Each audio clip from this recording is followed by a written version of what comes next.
Caleb. He was looking for you, I say. I was going to call security. She's running.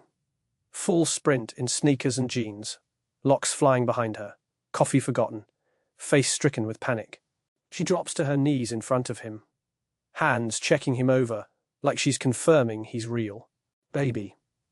Oh my God. I told you to stay by the Starbucks. The Starbucks near our gate, sweetie. Not this one. She's crying now too, holding him so tight he squeaks. Her voice has that particular melody to it, the kind that carries generations. I start to back away. Crisis. Resolved. Not my business. I've got a plane to catch. But then she looks up at me, and I forget about Charlotte entirely. She's beautiful. Deep brown skin, natural hair pulled back in starter locks, eyes that are simultaneously soft and sharp. No makeup, the kind of tired that says single parent, working too hard, doing her best. But it's not her looks that stop me. It's the way she's looking at me, like she's trying to figure out if I'm a threat or a savior. Did you? She swallows hard. Were you helping him? Thank you. She stands up, keeping one hand locked on Caleb's shoulder. God, thank you. I was at the other Starbucks, the one by gate 31, and when I came back he was gone, and she's shaking. Hey, I don't know why I say it. Don't know why I'm still here. He's okay. You found him. She nods, but she's not okay. I can see it. The adrenaline is crashing, and she's about to fall apart. There's a cafe right there, I hear myself say. Let me buy you a coffee. A real one. You look like you need to sit down. She should say no. I'm a stranger. This is New York. You don't accept coffee from strange men in airports. But she looks at Caleb, then back at me, and something in her face shifts. Okay, she says quietly. Okay, I found out. I had a son in an airport terminal. Gate 42, LaGuardia. The same day, I was supposed to close a $90 million deal in Charlotte. Before I tell you how my life exploded in 48 hours, hit that subscribe button, because this story gets darker than you think. Welcome back to Empire of Lies. And if you're new here, you picked the perfect story to start with. Drop a comment and tell me, would you want to know a secret that could destroy everything you've built? The kid is maybe 7, 8 years old. He's standing by the floor-to-ceiling windows, watching planes taxi across the tarmac, and he's alone, completely alone. His brown skin is ashy around the eyes, the way kids look when they've been crying for a while.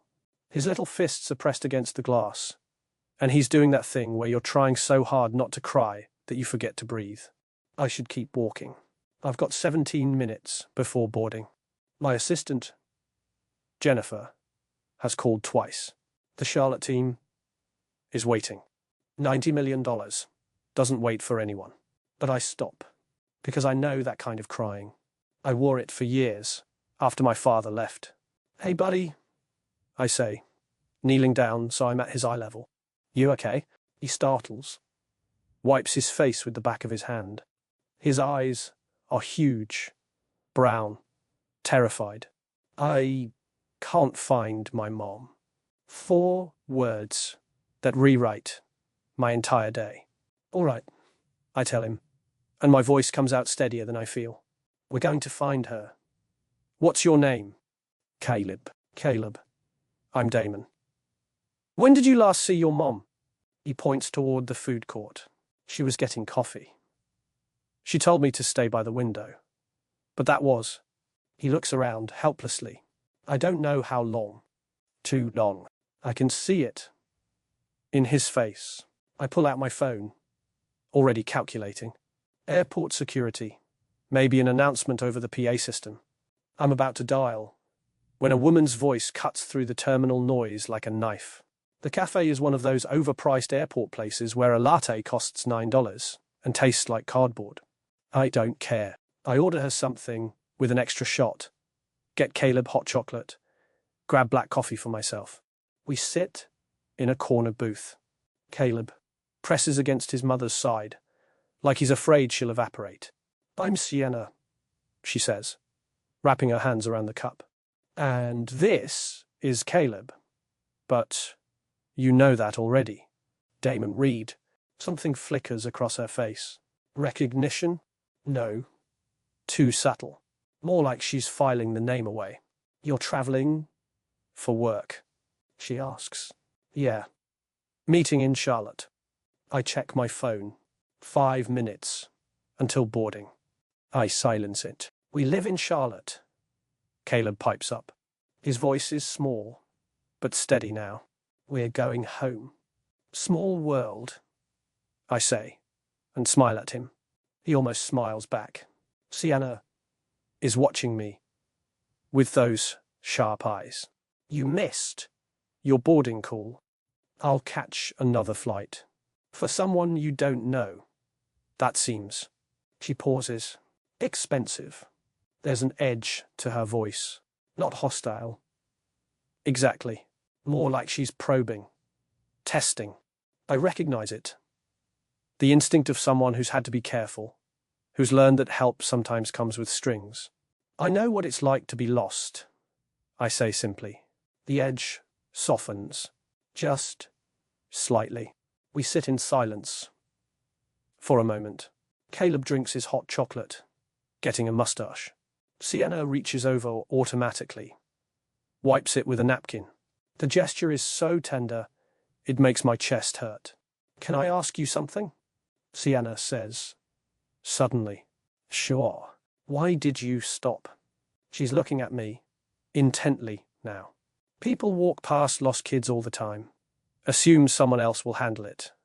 Especially. She pauses. And I know what she's not saying. Especially a black child. But you stopped. Why? I could lie. Could give her something easy and comfortable. But something about this woman makes me want to tell the truth.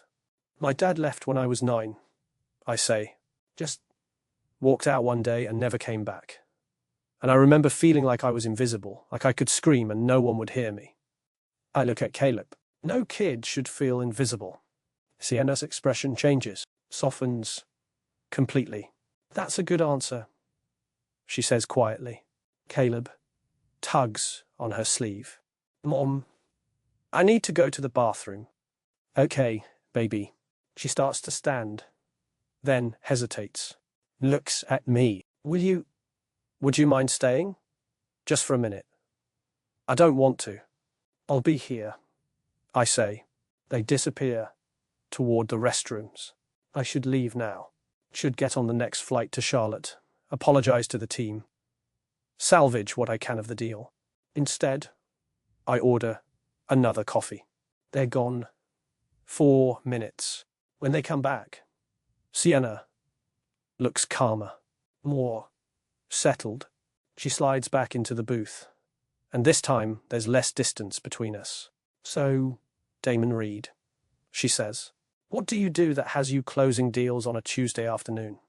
I run a logistics company. Reed Logistics. We handle supply chain management for... I stop. Her eyes are already glazing over. It's boring. I move stuff from one place to another and charge people way too much for it. She laughs. Actually, laughs. Honest. I like that. What about you? Social worker. Child Protective Services. She says it like a challenge, watching for my reaction. That's important work, I say, and I mean it. She looks surprised. Most people hear CPS and either get defensive or tell me horror stories about their cousin's friend who lost custody unfairly. Most people are idiots. Another laugh. Caleb giggles too. We talk for 20 minutes, then 30. I learn that Sienna is a single mother, that she adopted Caleb when he was 3 days old, that she's been raising him alone for 7 years. I learn that Caleb loves dinosaurs and hates broccoli and wants to be an astronaut. I learn that Sienna hasn't had an adult conversation that wasn't work-related in 6 months. I tell her about my company, but not the numbers. Tell her about growing up in Brooklyn, but not about the money I have now. We're just 2 people in an airport, and it feels more real than anything I've experienced in years. I'm about to ask for her number. Actually about to ask, like I'm 25 and nervous again, when I see her. Vanessa, my ex-wife, standing 10 feet away, staring at Caleb, like she's seeing a ghost. The blood drains from my face. She's changed since I last saw her 6 years ago. Thinner, harder around the edges. Her blonde hair is shorter. Her clothes expensive, but worn. But her eyes, those same ice blue eyes that once convinced me she loved me, are locked on Caleb with an intensity that makes my skin crawl. She walks over slowly, and I can see she's shaking. When she speaks, her voice is barely above a whisper.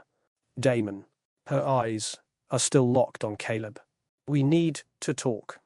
Vanessa? What are you? She reaches into her purse, pulls out a photograph, slides it across the table. It's a picture of a baby, maybe a few days old. Hospital bracelet, visible on his tiny wrist. The baby's skin is brown, clearly biracial. That's our son, Vanessa says, and she's looking directly at Caleb. The cafe goes silent. Or maybe that's just the sound of my world stopping. Sienna's hand shoots out, covering Caleb's ears in a reflexive, protective gesture that tells me everything about who she is as a mother. Her other hand moves to shield him, her body angling between him and Vanessa. Excuse me. Her voice is ice over steel, with an undertone that says, try me. Vanessa's eyes are wet, but I can't tell if it's real emotion or performance. With her, it was always hard to tell. I gave birth to him 8 years ago, Vanessa says, her voice shaking. I gave him up for adoption. I didn't know. Her voice cracks. I didn't know his father would be here. That you would be here, Damon. You need to step away from my son. Sienna stands up, and there's something fierce in her posture. Right now. He's not just your son, Vanessa says, and there's something desperate in her voice. Damon, look at him. Really look at him. I don't want to. God, I don't want to, but I do. Caleb is staring up at me with those huge brown eyes, confused and scared. And I see it. My eyes looking back at me. The same shape. The same way his eyebrows draw together when he's worried. No. No. This isn't happening. I don't know what kind of game you're playing, Sienna says, her voice shaking with controlled rage. But you need to leave. Now. Before I call security. I'm not playing a game. Vanessa's composure is cracking. I was 18 when I got pregnant. I wasn't ready. My family would have. They couldn't know. I gave him up through a private agency and I told them I didn't want any contact. You're insane, I say. The words come out flat, mechanical. We weren't together 8 years ago. We were married, but we weren't. We were separated, Vanessa interrupts. You were in Singapore for 3 months building that contract deal. I was alone, and I was. She stops. There was someone else. I thought the baby was his. The coffee in my stomach turns to acid. You're saying you cheated on me, got pregnant, gave the baby up for adoption, and never told me. My voice is rising. People are staring. And now you expect me to believe that Caleb is. I don't expect you to believe anything, Vanessa says, and tears are streaming down her face now. But after I gave him up, we got back together. Remember, we tried again for 6 months before I filed for divorce. I remember. God, I remember. She'd been different, distant, wouldn't let me touch her. I thought she'd met someone else, that she'd moved on emotionally, even though she came back physically. The timeline doesn't work. Sienna cuts in. She's still standing between us and Caleb, her social worker training kicking in. I adopted Caleb when he was 3 days old. The birth certificate lists the mother as anonymous, through a private agency in New Jersey. If you're claiming you're the birth mother, there would be records, documentation. I used a fake name, Vanessa whispers. Sarah Mitchell. I didn't want anyone to know. My father would have disowned me. The agency helped me keep it confidential. Everything was sealed. This is insane, I say again. But my voice sounds hollow, even to me. Because the dates would line up. Vanessa disappeared for 2 weeks 8 years ago. Said it was a work retreat in California. Came back different. Came back broken. 3 months later, we tried to reconcile. It didn't work. 6 months after that, she asked for a divorce. I never questioned it. I just threw myself into work. Built my empire. Told myself I didn't care. Caleb was born on March 15th, Sienna says quietly, her voice tight, at Princeton Medical Center. If you're his birth mother, you would know that. Vanessa's eyes meet hers. March 15th, 6:47 a.m. 7 pounds, 3 ounces. They let me hold him for 10 minutes before I signed the papers. He had your eyes. She looks at me. I knew it the moment I saw him. He had your eyes, Damon. Sienna goes white. No. She breathes. No. You don't get to do this. You don't get to show up 8 years later and... I'm not trying to take him from you. Vanessa's voice breaks. I saw Damon, and I saw Caleb, and I realized he deserves to know. Don't you think he deserves to know who his father is? I know who my father is, Caleb says suddenly, his small voice cutting through the chaos. We all freeze. Sienna immediately drops to her knees, pulls Caleb close. Baby, this woman is confused. She's made a mistake. My father didn't want me, Caleb says, and his voice is so calm it's terrifying. That's what you told me.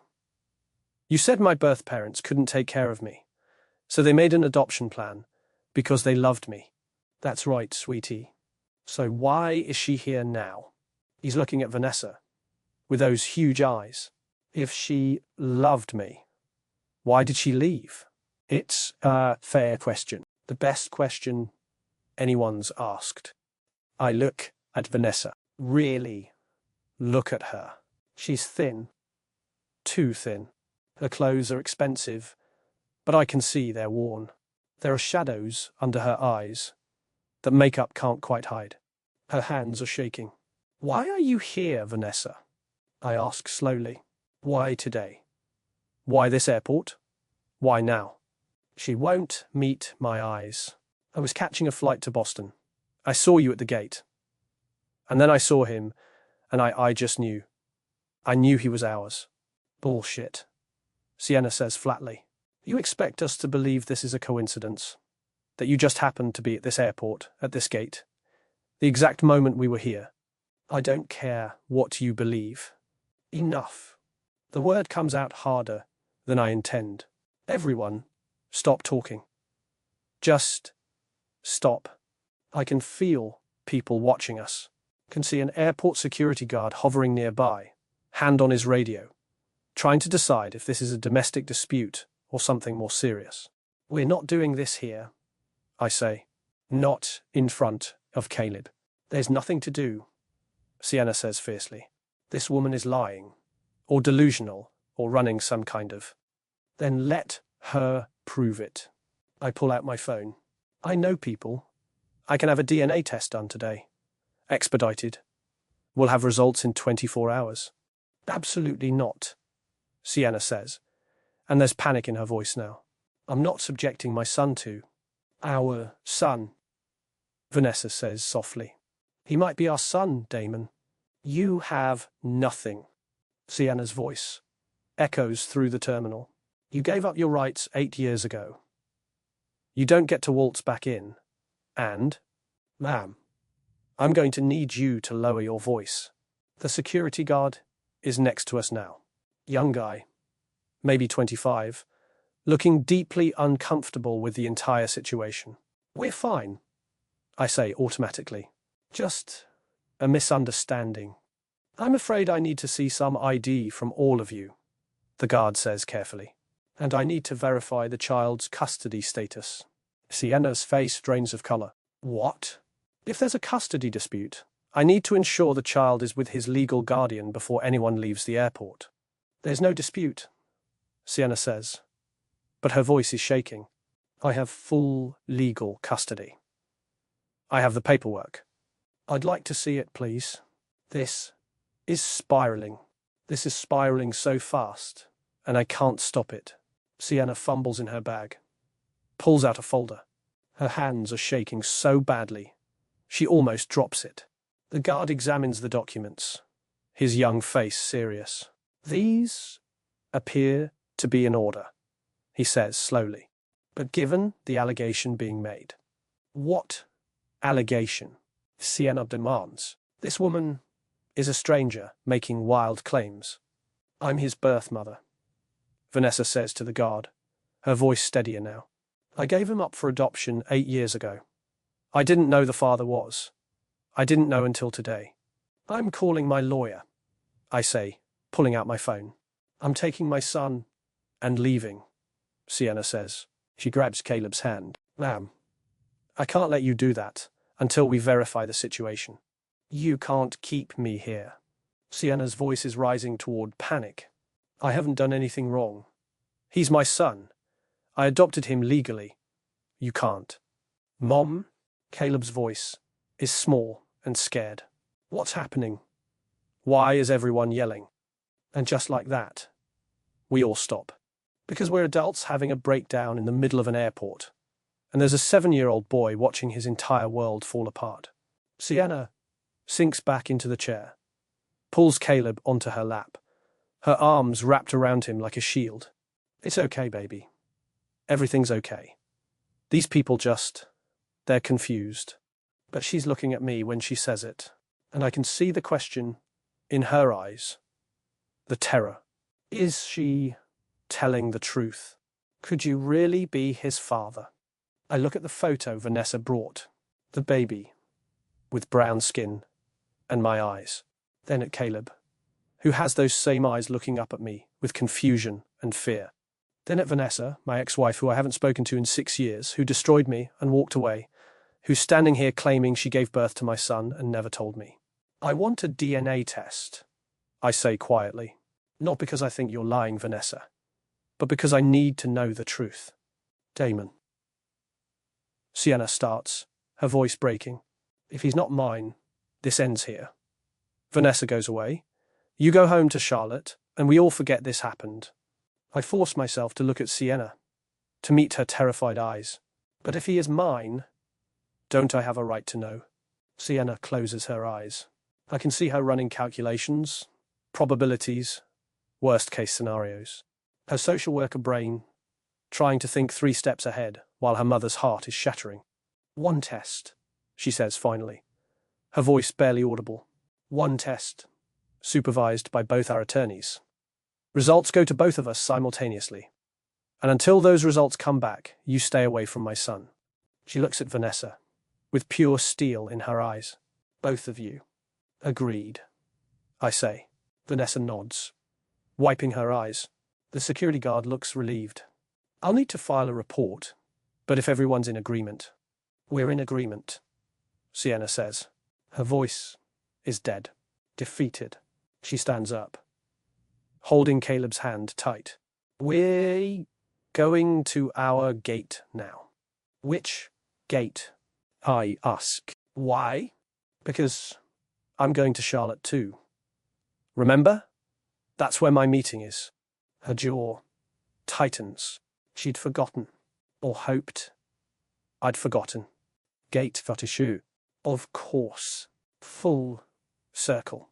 She walks away, Caleb looking back over his shoulder, with those huge brown eyes. My eyes. Maybe. Vanessa starts to follow them. I catch her arm. Don't, I say quietly. Give her space. I wasn't trying to ambush anyone. Vanessa says. She sounds exhausted.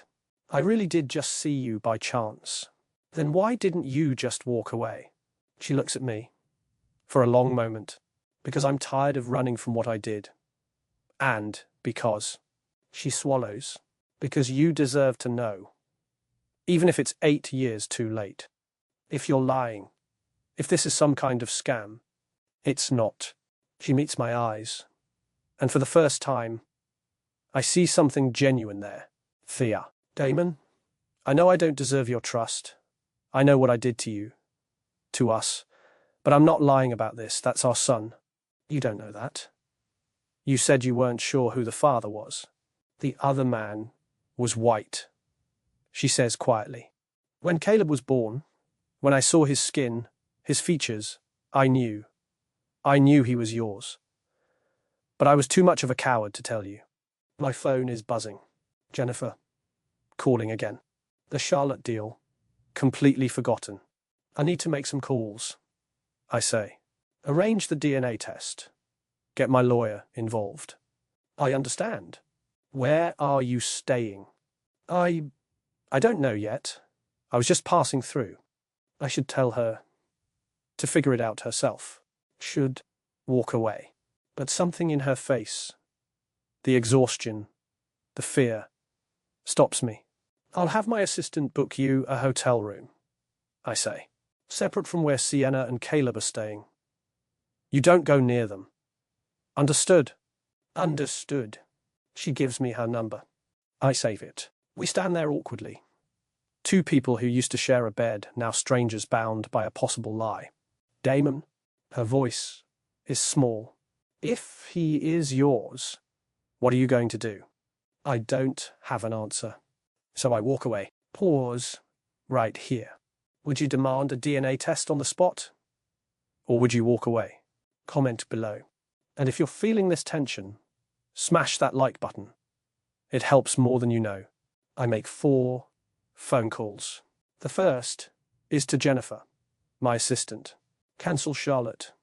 Cancel everything for the next 48 hours. I don't care what it costs. She starts to protest.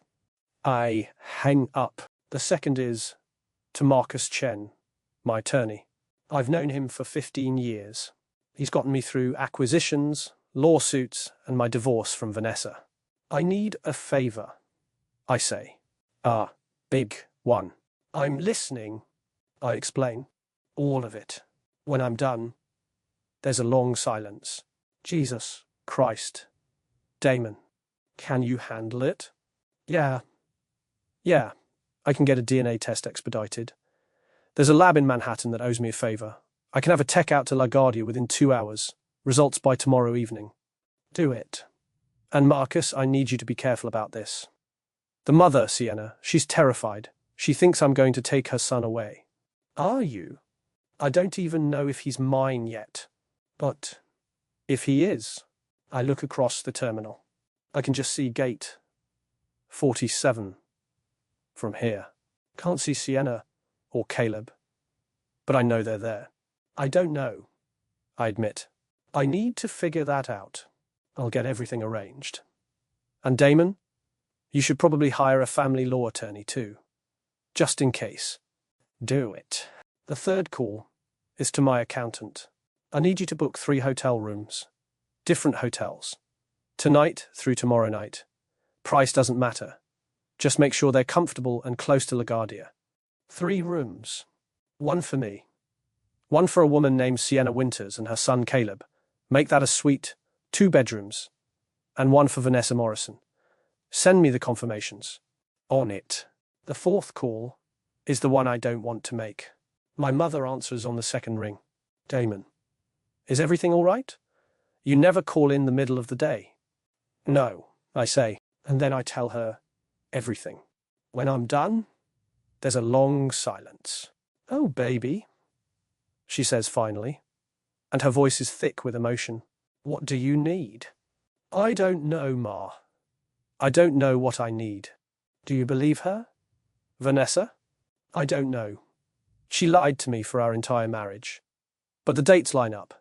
And Caleb, I stop. He has my eyes, Ma. Lots of children have similar eyes. No, it's more than that.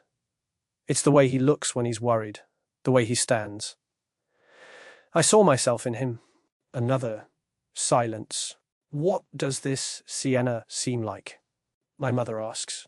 I think about Sienna, her fierce protectiveness, the way she softened when I told her about Dad leaving. The way she loves her son with every fiber of her being. She's a good mother, I say.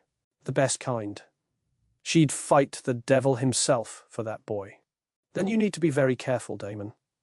Because if he is yours, you're about to turn her whole world upside down. I know. And you need to ask yourself, what do you want? Really want? Because wanting to know if you have a son is different than wanting to raise a son. I don't know what I want yet. Then figure it out. Before those DNA results come back. Because once you know the truth, you can't unknow it. And whatever you decide will affect that child for the rest of his life. She's right. She's always right. Thanks, Ma. Call me tomorrow. When you know. I will. I hang up. Stand in the middle of LaGuardia Airport. Travelers rushing past me on all sides.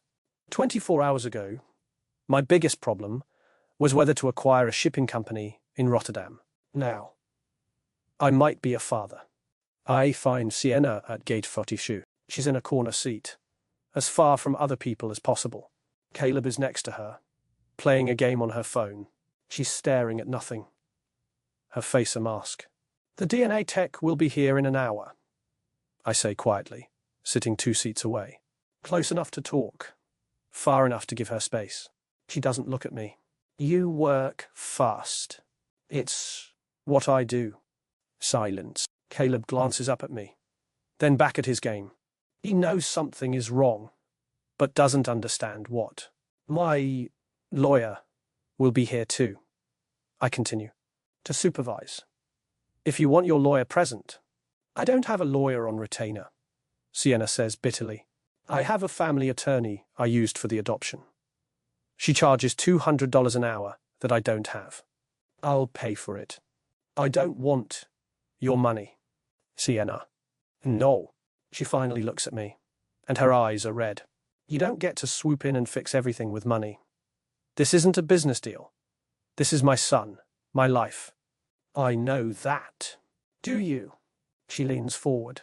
Do you have any idea what you're doing to us? Caleb is already confused and scared.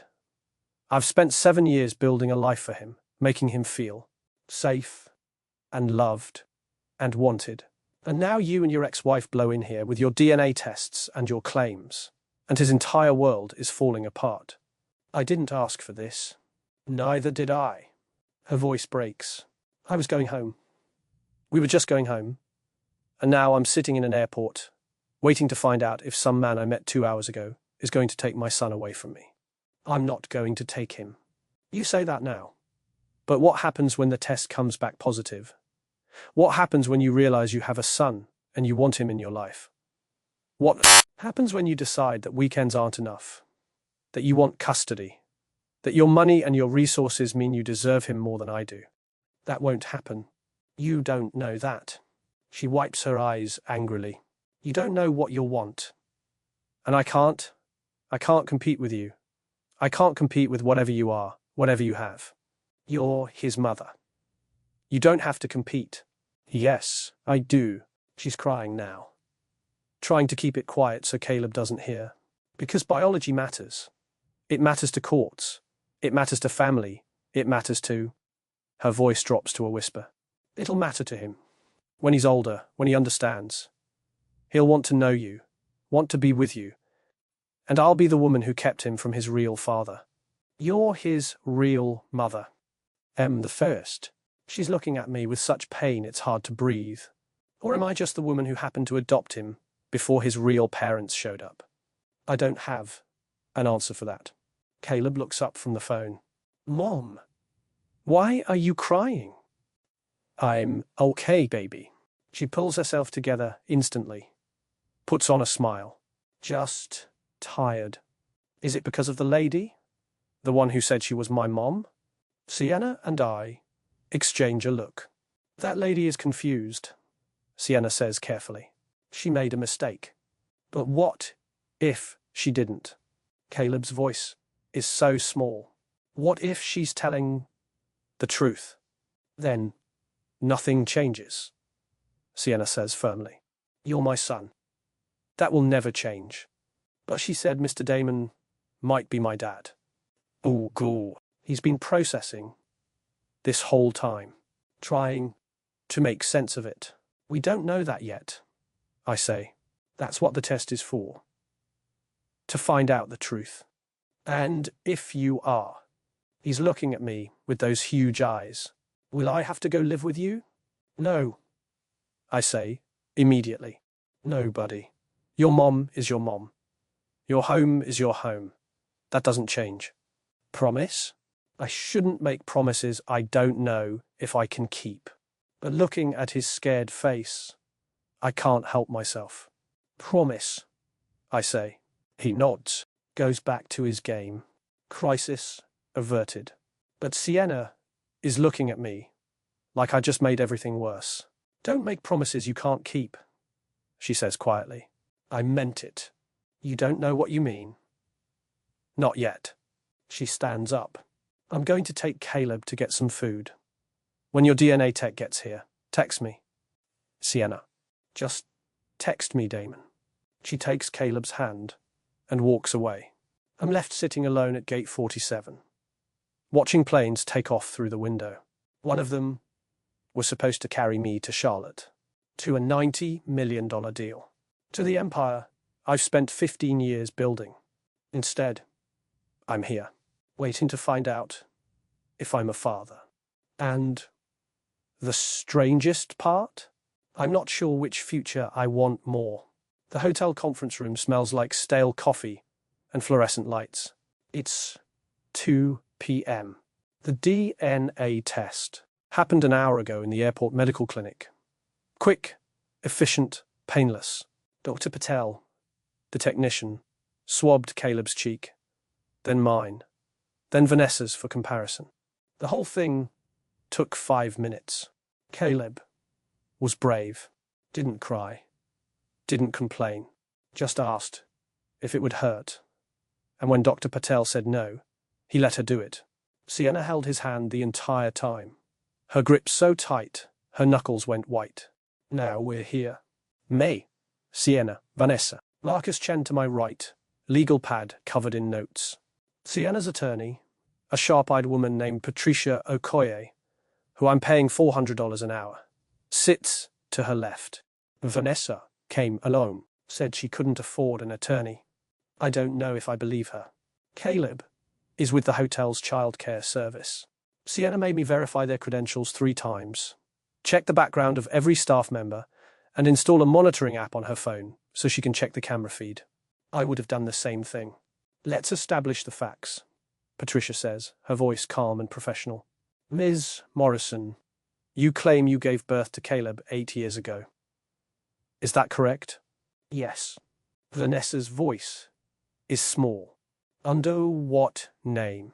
Sarah Mitchell. Patricia makes a note. And you chose this name because I couldn't use my real name. My family, my father specifically, would have disowned me for getting pregnant out of wedlock. They're very religious, very strict. Were you married to Mr. Reed at this time? We were separated. Not legally, but we were living apart. So you were still covered under his health insurance? I suppose so. But I couldn't use it. He would have found out. So you paid out of pocket for the hospital birth? Vanessa shifts uncomfortably. Yes. That's expensive. Hospital births in New Jersey run between $10,000 and $15,000 without insurance. Where did you get that money? I had savings. How much? I don't remember exactly. Roughly. Vanessa's face flushes. Maybe $20,000. Marcus lets out a low whistle. I shoot him a look. $20,000 in savings, Patricia repeats, at age 26. While working as what was your job at that time? I was a paralegal, making approximately $45,000 a year. Patricia writes this down. So you managed to save nearly half your annual salary while living in New York City. That's impressive.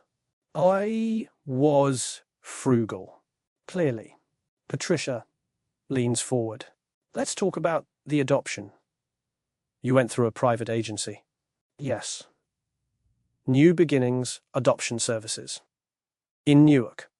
And they facilitated a closed adoption. Yes. I told them I didn't want any contact with the child, that I wanted a clean break. Did you specify any preferences for the adoptive parents? Vanessa's eyes flicked to Sienna. I wanted someone who would love him, someone who was ready to be a parent. That was all. The agency didn't mention that the prospective mother was African American. There's a sharp intake of breath from Sienna.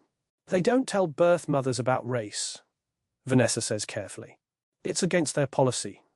They focus on the home study, the family situation, the parents' readiness. But you must have known, Patricia presses. When you saw Caleb at the airport, you saw that he's biracial. That didn't surprise you. No. Because I knew Damon is black. So I knew our child would be biracial. But you weren't sure Damon was the father, Patricia counters. You said there was another man. Vanessa's composure cracks slightly. I said I wasn't sure at first. But when Caleb was born, when I saw his skin tone, his features, I knew. So you knew Damon was the father 8 years ago, Patricia says slowly. But you gave the baby up anyway, without telling him, without giving him a chance to make a choice. I didn't think. Vanessa starts again. I didn't think he'd want to know. We were separated. Our marriage was already failing. That wasn't your decision to make, I say. The words come out harder than I intend. Vanessa flinches. I know that now.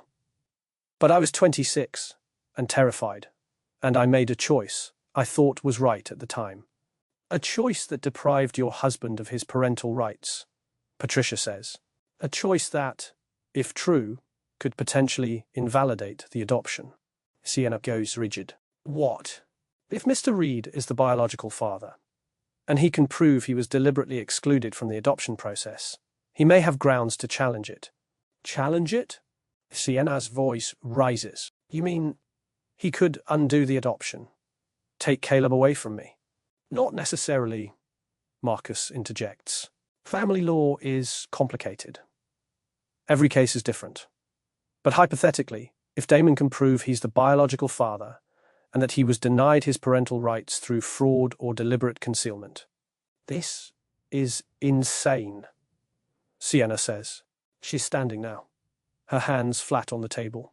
You're talking about ripping a child away from the only mother he's ever known because of some legal technicality. It's not a technicality, Patricia says gently. Biological parents have rights, even in adoption cases. Not when they don't know about the child. Sienna is shaking. Damon didn't know. He can't claim his rights were violated when he didn't even know there was a child to have rights to. But he would have known, Patricia says, if Ms. Morrison had told him. That's the fraud element. The room goes silent. I can see Sienna running the calculations. See her realizing that if the DNA test comes back positive, I could, legally, theoretically, challenge her adoption. Could use my money and resources to fight her in court. I need air, she says abruptly. I can't. I need to check on Caleb. Ms. Winters, Patricia starts. But Sienna is already gone. I find her in the hallway outside the childcare room, watching through the observation window. Caleb is inside, building with blocks. He's completely absorbed, tongue sticking out in concentration. He does that when he's focused, Sienna says without looking at me. The tongue thing. I used to think it was the cutest thing in the world. It still is. Is it? She finally looks at me. Or am I just some woman who happened to be there when his real parents couldn't be? Stop saying that. Why? It's true, isn't it? She turns back to the window. If that test comes back positive, you're his father, biologically, legally. And I'm nothing. You're everything, I say. You're the one who raised him, who loved him, Who showed up every single day? That won't matter in court. Then we won't go to court. She laughs. But it's bitter. You say that now. But what about next week? Next month? What about when you meet someone, get married, want to raise him yourself? That's not going to happen. You don't know that. She whirls on me. You don't know what you'll want. You found out you might have a son yesterday. Yesterday, Damon. You haven't processed this. You haven't thought about what it means. You're just reacting. You're right. I admit. I am reacting. But I know one thing. I'm not going to hurt you, or Caleb. You already are, she says quietly, just by being here. Just by existing.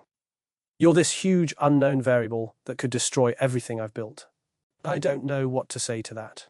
We stand in silence, watching Caleb through the glass. He's built a tower now, precarious and tall. As we watch, it wobbles.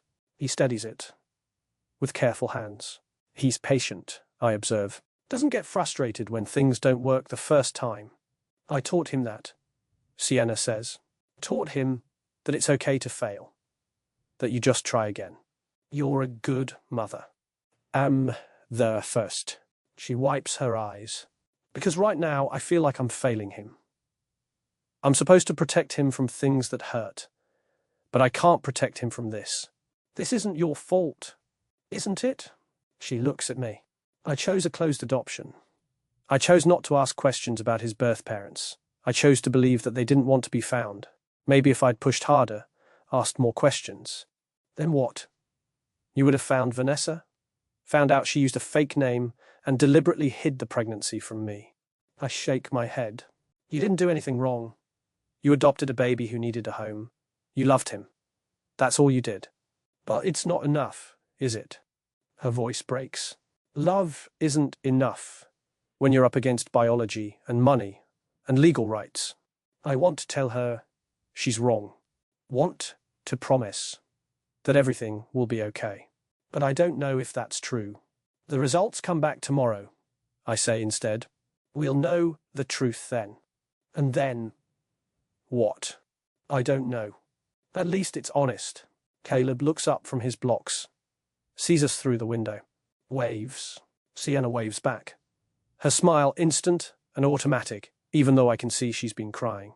I should go back to the meeting, she says. Patricia charges by the hour.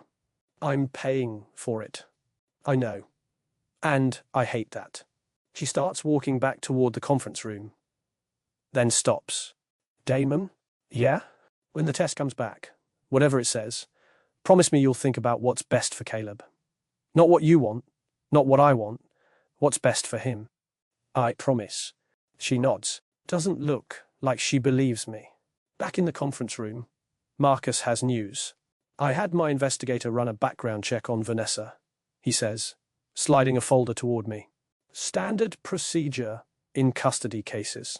This isn't a custody case, Sienna says sharply. Not yet, Marcus agrees. But if the DNA test is positive, it could become one. Better to have the information now. I open the folder. The first page is a bank statement. Vanessa has $247 in her checking account. The second page is an eviction notice, 3 months old. The third is a credit report showing $87,000 in debt. Jesus. I mutter. It gets worse, Marcus says. Page 4. I flip to it. It's a printout of text messages. I recognize Vanessa's number at the top. Unknown number. Did you do it? Vanessa. I found him. He's here. Unknown. And the kid. Vanessa. With him. Exactly like you said. Unknown. Perfect. Stick to the script. Don't improvise. Vanessa. What if he wants a DNA test? Unknown. Let him. That's what we're counting on. The timestamp is from yesterday. 2:30 p.m. 20 minutes before Vanessa approached me in the airport. I look up at Marcus. Where did you get this? I have a guy who has access to cell phone records. Don't ask me how. This was obtained illegally, Patricia says, leaning over to read it. It won't be admissible in court. I don't care about court, I say. My voice is ice. I care about the truth. She's running a con. It looks that way, Marcus agrees. Sienna grabs the papers, reads them. The color drains from her face. She planned this. She planned all of this. Seems like it, Marcus says. But why? Sienna looks at Vanessa, who's been silent this whole time. What's the angle? Money.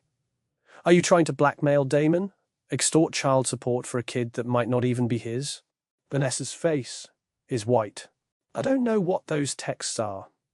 That's not, I didn't. Save it, I say. We have the evidence. Evidence you obtained illegally, Vanessa says. Her voice is shaking. But there's something else there too. Calculation. Which means you can't use it. Which means you can't prove anything. I don't need to prove it in court, I say. I just need to know the truth. The truth is that I gave birth to your son 8 years ago, Vanessa says. And the DNA test will prove it. Will it? Marcus asks mildly. Because I'm curious about something. You recommended the lab for the DNA test, didn't you? Told Dr. Patel you'd used them before. Vanessa goes very still. I didn't recommend anyone. Dr. Patel's notes say otherwise, Marcus says. She wrote down that. Morrison suggested genetics labs, said she'd had a good experience with them previously. I might have mentioned them, but do you have connections there? Marcus leans forward. Someone who might be willing to adjust results for the right price. That's absurd, is it? I say, because you're $87,000 in debt, you're being evicted, you're desperate. And then you just happen to run into your wealthy ex-husband at an airport, just happen to see a child who vaguely resembles him, and just happen to have a birth story ready to go. He doesn't vaguely resemble you, Vanessa says. He has your eyes. Your exact eyes. Lots of people have similar eyes. Not like that. She's standing now. I held him when he was born, Damon. I looked at his face and I saw you. I knew. Then why didn't you tell me 8 years ago? I'm on my feet too. If you knew, if you were so certain, why give him up? Why not come to me? Because I was terrified. Tears are streaming down her face. Because my family had just disowned me for getting pregnant in the first place. Because you were in Singapore building your empire, and I was alone, and I couldn't do it. I couldn't be a mother. So you gave him away. Yes. I gave him away because I thought it was the right thing to do. And now, Sienna asks quietly, what made you change your mind? What made you decide 8 years later that you needed to tell Damon? Vanessa sits back, covers her face with her hands. I saw him, she whispers. I saw Damon at the airport, and all those feelings came back. The guilt, the shame, the wondering if I made the right choice. And then I saw Caleb, and he looked so much like his father, and I couldn't walk away. It's a good performance. Almost believable. Almost. I want to see your phone, I say. What? Your phone? Let me see it. You don't have the right. Then you're hiding something. Vanessa's jaw tightens. Fine. You want to see my phone? Here. She pulls it out, unlocks it, slides it across the table. Marcus picks it up, starts scrolling. His face is impassive. The text thread is deleted, he says after a minute. But the number that contacted her is still in her call log. Called her 3 times yesterday, twice this morning. Who is it? He asks. I'll have my investigator trace it. He hands the phone back to Vanessa. But I'm guessing it's whoever is helping you run this con. There's no con. Vanessa is crying for real now. I made mistakes, yes. I handled this badly, yes. But that doesn't mean I'm lying about Caleb. The DNA test will prove it. Will it, though? Patricia asks. Because Mr. Chen raises a good point about the lab. If you have connections there, if you've arranged to falsify the results. I haven't falsified anything. Then you won't mind if we use a different lab, Marcus says. One you haven't had any contact with. We can submit new samples tomorrow, get results from an independent source. No, Vanessa says quickly. The test is already done. We should wait for those results. Why? I ask. If you're telling the truth, a second test will show the same thing. She doesn't answer. That's what I thought, I say. I grab my phone. Dial Dr. Patel. Mr. Reed? She answers. I was just about to call you. What's wrong? There's been an issue with the lab. Genetics called me this morning saying there was a problem with the chain of custody documentation. They're asking for additional verification before they can process the samples. My blood runs cold. What kind of verification? They want written confirmation of who authorized the test, who's paying for it, and who should receive the results. It's unusual. I've used them for 5 years and never had this problem. Don't send them anything, I say.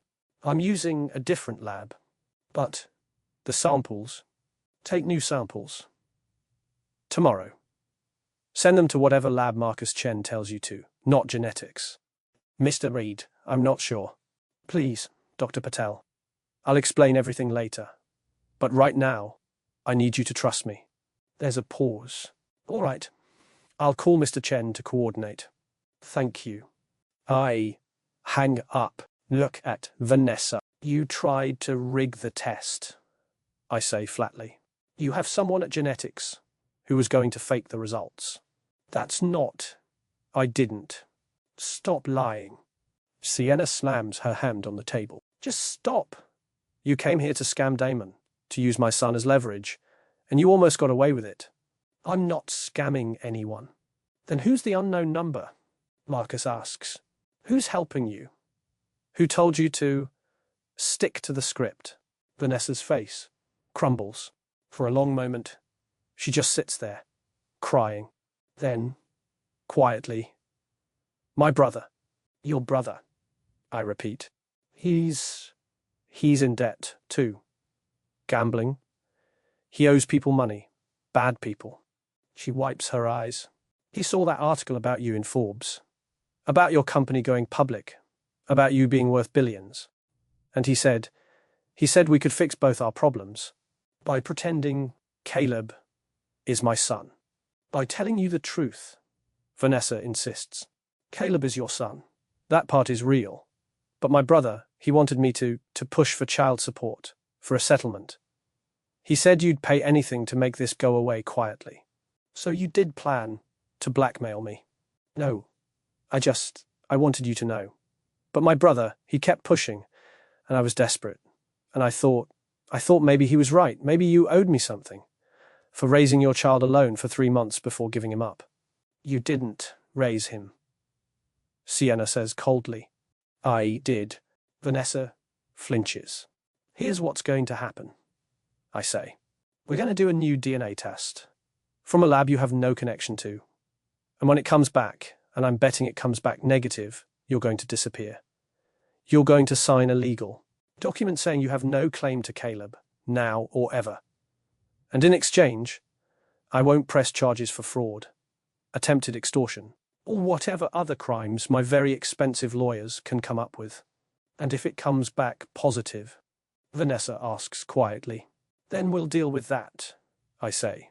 But I don't think it will. I look at Marcus. Set up the new test. First thing tomorrow morning. Different lab, different tech, completely separate chain of custody. On it. I stand up. We're done here. Sienna is already at the door. Vanessa sits alone, crying into her hands. I almost feel sorry for her. Almost. 24 hours feels like drowning in slow motion. The new DNA test is scheduled for 9 a.m. tomorrow morning. Dr. Patel arranged everything with a lab in Connecticut.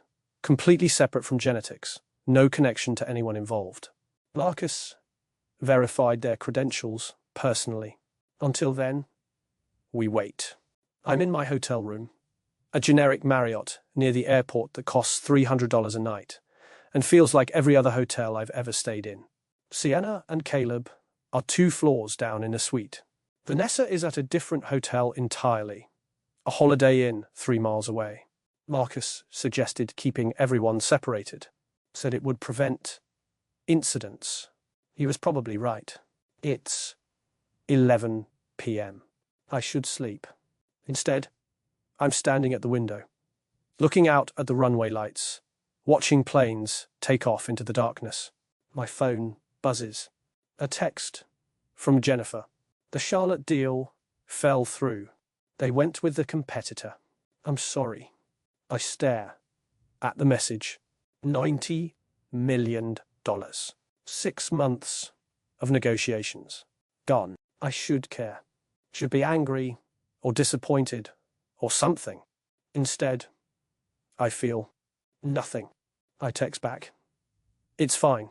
There will be other deals. 3 dots appear. Then, are you okay? This isn't like you. I'm fine. I'll explain everything when I'm back in New York. When will that be? Good question. I don't know yet. I'll keep you posted. I set the phone down, pour myself a bourbon from the minibar. Overpriced and mediocre, but it'll do. 24 hours ago, my life made sense. I had a company to run, deals to close, an empire to build.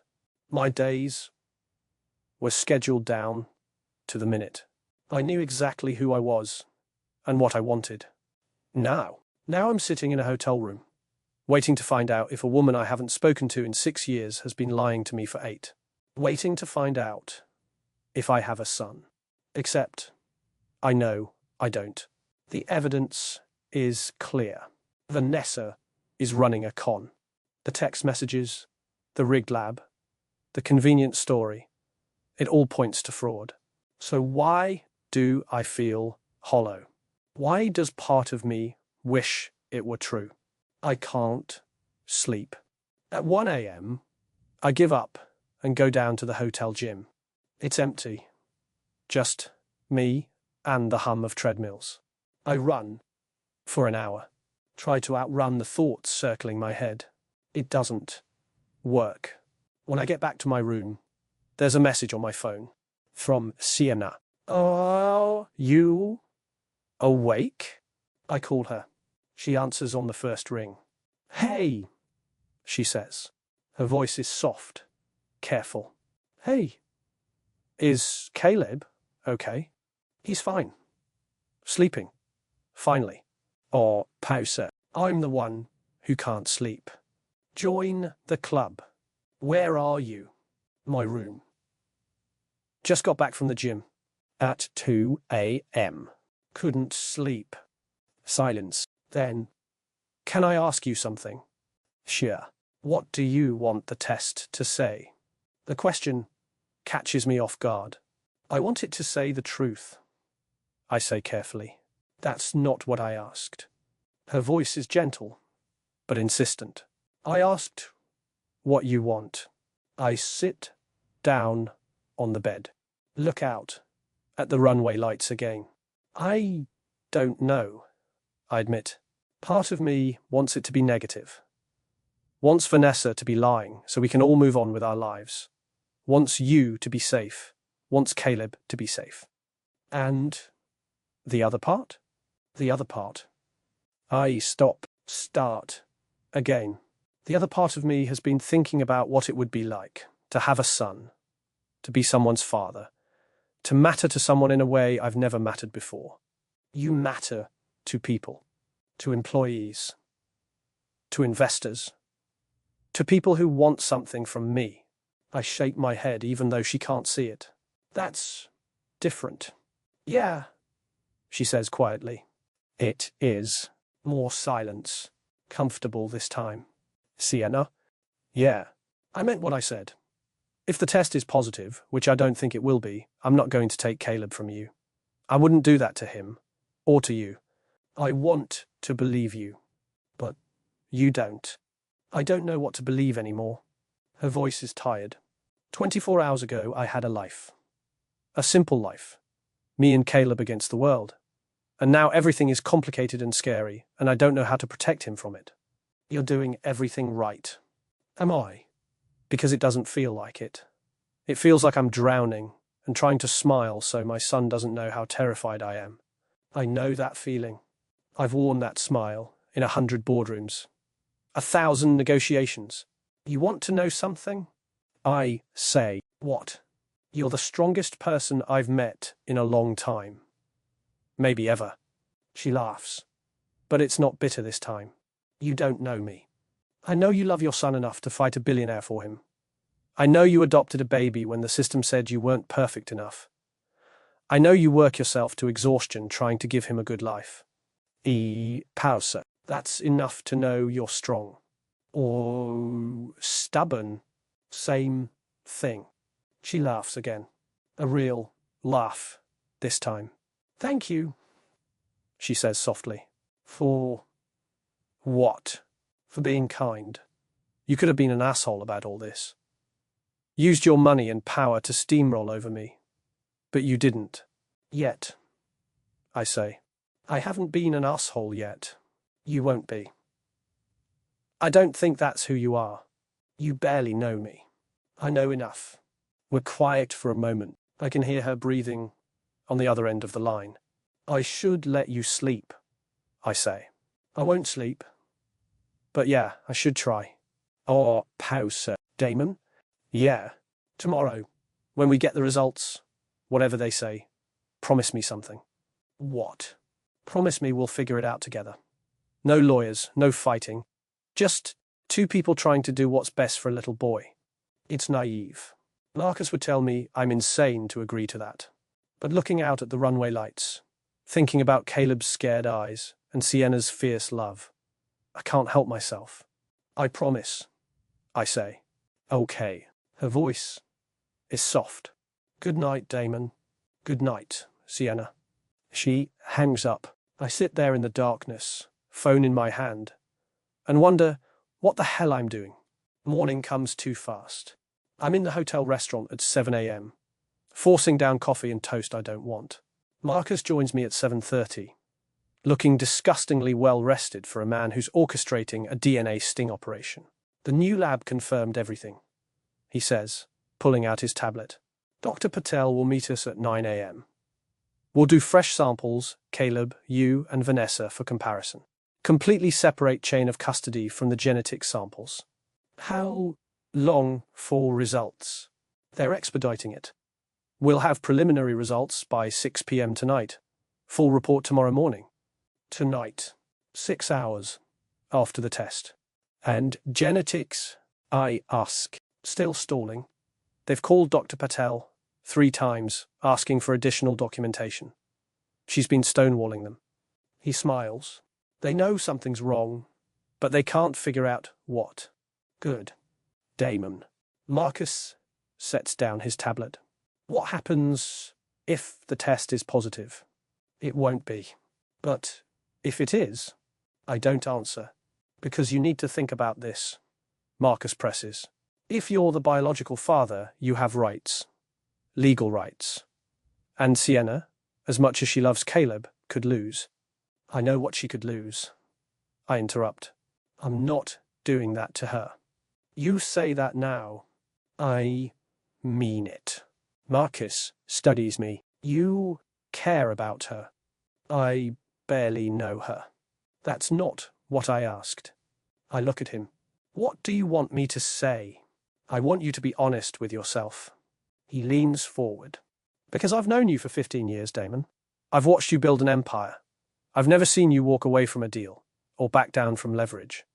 But this woman you met 2 days ago, you're willing to give up legal rights to protect her. She's his mother. Biologically, maybe not. Biology doesn't make you a parent. The words come out harder than I intend. Love does. Showing up does. She's shown up for 7 years. I've been around for 2 days. But if he's yours, then he's still hers too, I say firmly. And I'm not taking him from her. End of discussion. Marcus leans back. Okay. Okay? Okay. He picks up his tablet. I'm your lawyer, not your conscience. You want to walk away from your parental rights, that's your call. I didn't say I'd walk away. I said I wouldn't take him from her. What's the difference? Good question. I don't know yet, I admit. At 8:45, I knock on Sienna's hotel room door. She opens it, looking exhausted. Still in pajamas, hair wrapped, eyes red. Is it time? She asks. Almost. Dr. Patel is setting up in the conference room. She nods, doesn't move. Sienna? You okay? No. She laughs. But there's no humor in it. I'm terrified. I'm furious. I'm exhausted. But I'm not okay. Behind her, I can see Caleb at the table, eating cereal and watching cartoons on a tablet. He doesn't know what's happening today, Sienna says quietly. I told him we just need to see the doctor one more time. That it's no big deal. That's probably best. Is it? She looks at me. Or am I lying to him? Protecting him from something he has a right to know about? You're being his mother. That's all. She closes her eyes, takes a breath. Okay. Give me 10 minutes to get dressed. Take your time. She starts to close the door, then stops. Damon? Yeah? Thank you. For last night. For listening. Any time. This time, when she closes the door, she's almost smiling. The conference room feels different this time. Smaller, more oppressive. Dr. Patel is setting up her equipment. Swabs, labels, documentation. Marcus and Patricia are in opposite corners, like boxers waiting for the bell. Vanessa isn't here yet. Caleb is sitting next to Sienna, swinging his legs, completely oblivious to the tension. He's brought a small dinosaur toy, a triceratops. That's a good one, I say, pointing to it. It's my favorite, Caleb says seriously. Triceratops had 3 horns, and they could fight T-Rex and win. Really? Well, probably. They were really strong. Caleb knows everything about dinosaurs, Sienna says, running her hand over his head affectionately. He's been studying them since he was 4. That's impressive. What's your favorite dinosaur? Caleb asks me.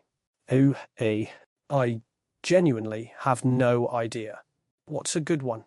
You can't just pick a good one. You have to pick your favorite. Then I'll say, pterodactyl. Caleb's eyes go wide with horror. That's not even a dinosaur. It's not. No! It's a pterosaur. It's a flying reptile. But it's not technically a dinosaur because he launches into an explanation that involves words I don't understand and concepts I can't follow. But I listen anyway, watching his face light up as he talks. Sienna is watching me. Watch him. There's something in her expression I can't read. The door opens. Vanessa walks in. She looks worse than yesterday. Didn't sleep. Clearly. Makeup can't hide the dark circles. She won't make eye contact with anyone. Ms. Morrison, Dr. Patel says professionally, thank you for coming. We're going to retake the samples using a different laboratory. Standard procedure to verify results. I understand, Vanessa says quietly. Dr. Patel starts with Caleb. He's brave again. Doesn't flinch when she swabs his cheek. Does this tell you who my dad is? He asks. The room freezes. It helps us understand your family, Dr. Patel says carefully. Your DNA is like a map that shows where you come from. Or, he seems satisfied with that answer. Then me. Quick, professional, done. Then Vanessa. Her hands are shaking so badly she can barely open her mouth. Are you all right, Ms. Morrison? Dr. Patel asks. Fine, Vanessa whispers. Just nervous.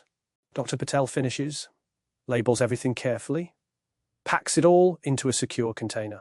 I'll have these delivered to the lab within the hour, she says. Results by 6 p.m., as promised. Thank you, I say. She leaves. We all sit there, staring at each other. What now? Sienna asks. Now we wait, Marcus says. 8 hours. That's all. 8 hours to find out if my life changes forever. Sienna takes Caleb to the Central Park Zoo. Says she needs to get out of the hotel, needs to give him something normal. I want to go with them. Don't have the right to ask. Instead, I go back to my room and try to work. Pull up emails, financial reports, acquisition proposals. Can't focus on any of it. At noon, my phone rings. It's my mother. Well, she asks. New test is done. Results at 6. How are you holding up? I don't know, Ma. I honestly don't know. What does your gut tell you? My gut says Vanessa is lying. That this is all a con. That the test will come back negative and she'll disappear and everything will go back to normal. But I'm quiet for a long moment.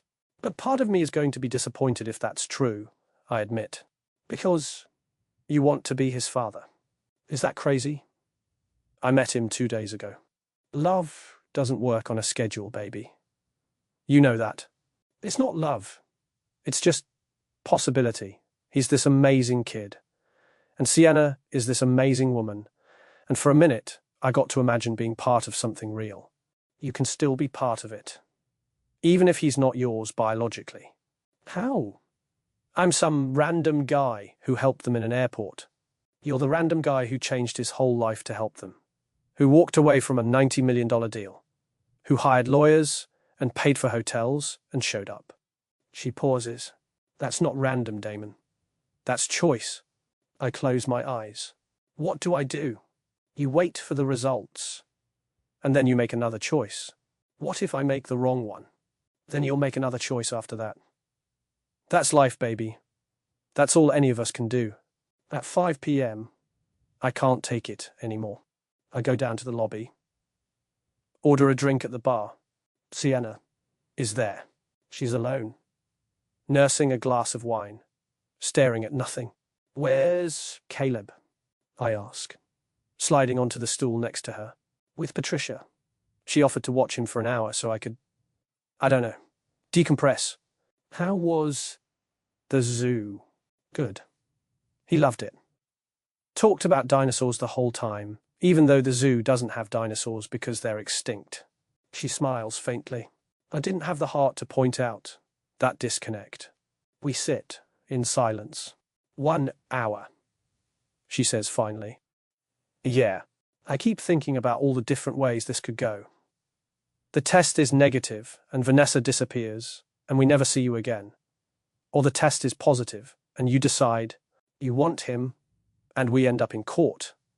Or the test is positive and you don't want him and I have to explain to Caleb why his biological father doesn't want to be in his life. She takes a long drink. Every scenario ends badly. Not every scenario. Name one that doesn't. The test is negative. Vanessa disappears. And I don't disappear. I stay in Charlotte because I moved my company headquarters there. And I don't know. We become friends. I'm around. I teach Caleb chess and take him to museums. And he teaches me about dinosaurs that aren't actually dinosaurs. She's looking at me now. Why would you do that? Because I want to. You don't even know us. Then I'll get to know you. She's quiet for a long moment. That's the first scenario that doesn't end badly, she says softly. Then maybe that's the one we should aim for. My phone buzzes. A text from Marcus. Dr. Patel just called. Results are ready. Meet in the conference room. I show Sienna. Her face goes pale. Okay, she says. Okay, we Stand up. Start walking toward the conference room. Halfway there, she grabs my hand. I hold it tight. The conference room feels like a courtroom. Marcus is already there. Laptop open. Patricia sits next to an empty chair. Sienna's chair. Dr. Patel is on speakerphone. Vanessa sits in the corner, small and hunched, like she's trying to disappear. Sienna and I walk in together. We're still holding hands. I don't let go until she's trying to disappear. Sienna and I walk in together. We're still holding hands. I don't let go until she sits down. Thank you all for gathering. Dr. Patel's voice comes through the speaker, professional and calm. I have the results from the DNA test performed by Genotech Laboratories in Connecticut. My heart is hammering so hard, I can feel it in my throat. The test examined genetic markers from 3 samples: the child, Caleb Winters, the alleged father, Damon Reed, and a comparative sample from Vanessa Morrison, the alleged birth mother. Sienna's hands are gripping the edge of the table. Her knuckles are ashy. The results are conclusive. Dr. Patel continues. Based on the analysis of 24 genetic markers, the probability of paternity is... The pause feels like dying. 0%. Damon Reed is excluded as the biological father of Caleb Winters. There is no genetic relationship between them. The room exhales. Sienna makes a sound. Half laugh, half sob. Her head drops into her hands. I feel hollow, empty. Like someone just told me I won a prize and lost everything at the same time. Furthermore, Dr. Patel continues, the comparative DNA from Vanessa Morrison shows no genetic relationship to the child either. She is not the biological mother. Silence, then chaos. What? Vanessa's voice is sharp, panicked. That's not possible. I gave birth to him. You didn't, Dr. Patel says simply. The DNA is conclusive. You are not Caleb's biological mother. There must be a mistake.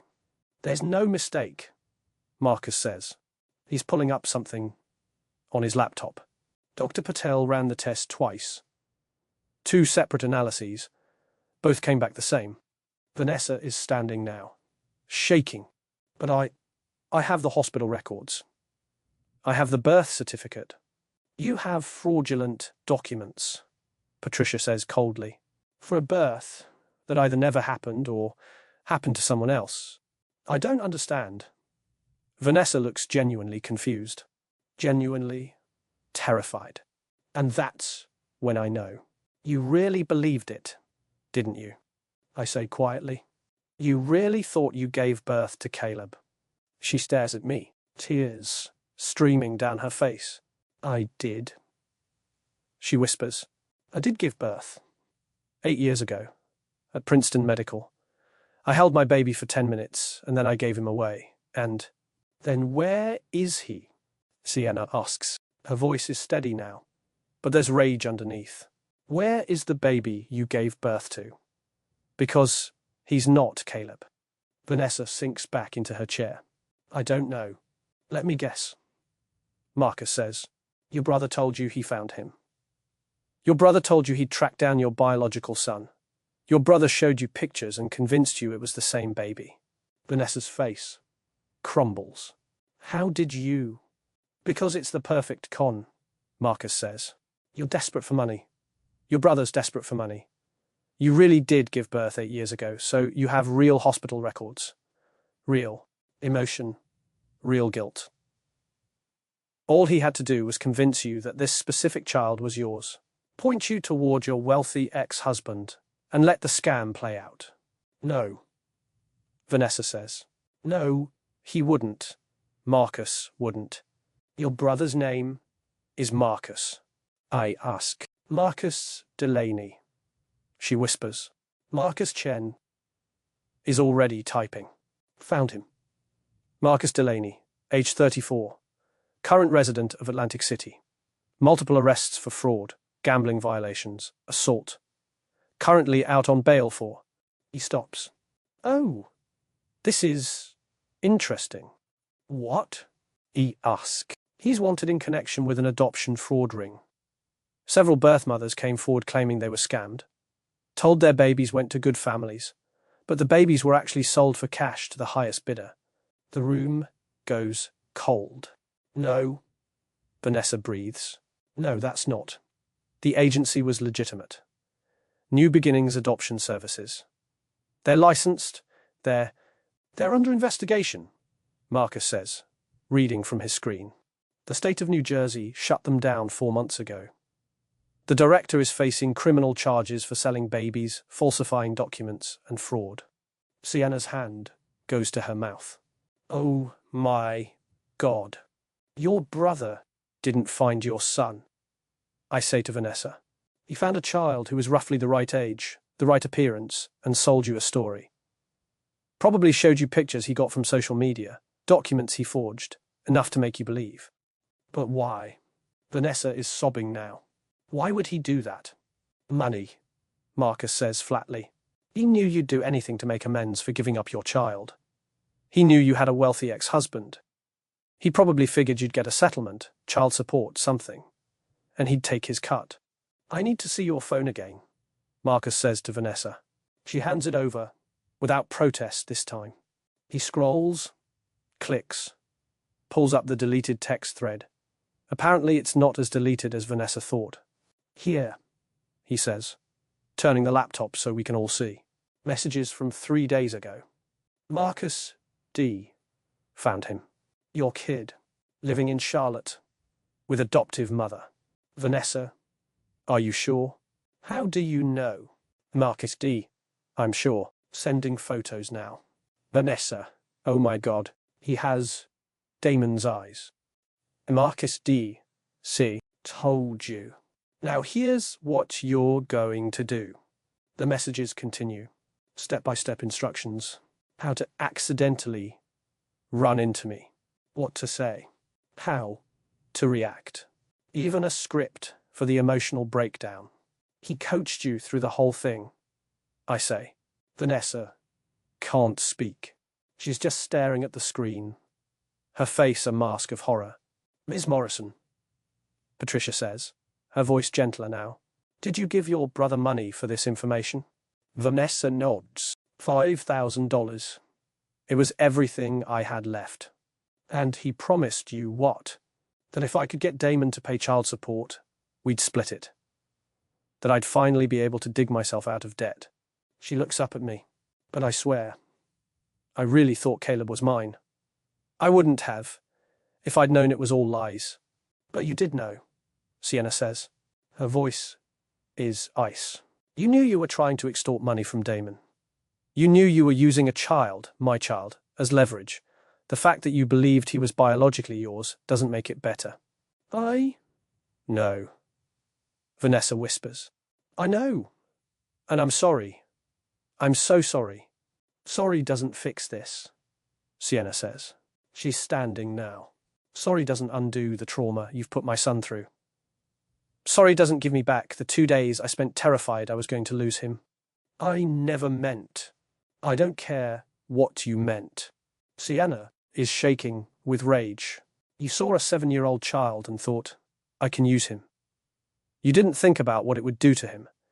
You didn't care that he was listening when adults screamed about custody and DNA and birth parents. You just cared about money. Vanessa has no defense. No words. I'm calling the police, Marcus says, pulling out his phone. Wait, I say. Everyone looks at me. I'm looking at Vanessa. Really looking at her. She's broken, devastated. She really believed she'd found her son. And now she's learning it was all a lie constructed by her own brother. Don't call the police, I say. Damon? Marcus starts. Not yet. I lean forward. Vanessa. Where is your actual son? The baby you gave birth to 8 years ago. I don't know, she says. The agency said he went to a good family, that he was happy and healthy and loved. That was all they'd tell me. But if the agency was fraudulent, Sienna's voice is tight, then your son could be anywhere. Patricia finishes. He could have been sold, illegally adopted, placed in the system. There's no way to know. Vanessa's face goes white. Oh God. What if he didn't go to a good family? What if he's not okay? Then we find him, I say. Everyone stares at me. What? Marcus says. We find him. We hire investigators, we work with the authorities, we track down every adoption that agency facilitated, and we find Vanessa's actual son. Damon. That could take months. Years. It might not even be possible. I don't care. She made a mistake. A huge, terrible mistake. But she's also a victim here. Her brother scammed her. The adoption agency scammed her. She deserves to know what happened to her child. Why would you help her? Sienna asks quietly. After everything she's done. I look at Sienna, because I know what it's like to wonder. My father left, and I spent my whole childhood wondering why. Where he went. If he ever thought about me. If I mattered. I turn to Vanessa. You made terrible choices, but you deserve answers. Vanessa is crying so hard she can barely breathe. Thank you, she gasps. Thank you. But, I say firmly, you sign a legal document right now saying you have no claim to Caleb. Now or ever. You disappear from his life completely. And you cooperate fully with the police investigation into your brother and the adoption agency. Yes, she says immediately. Yes. Anything. Patricia is already pulling up documents on her laptop. I'll draft the paperwork now. And, Vanessa, you need therapy. Real therapy. For the gambling debt, for the choices you've made, for whatever made you think this was okay. I will, she promises. I'll do whatever you want. Marcus is watching me with an expression I can't read. You're too soft, he says. Maybe. I agree. But I can afford to be. An hour later, the paperwork is signed. Vanessa has relinquished any and all claims to Caleb. She's agreed to cooperate with law enforcement. And I've wired $50,000 to a victims advocacy organization that helps people scammed by adoption fraud. Vanessa is gone, back to her hotel to pack, then back to her life. Marcus is coordinating with the FBI about her brother and the adoption ring. It's just me and Sienna now. We're in the hotel bar. She's drinking wine. I'm drinking bourbon. Neither of us is talking. He's not yours, she says finally. No. You're disappointed. Yes.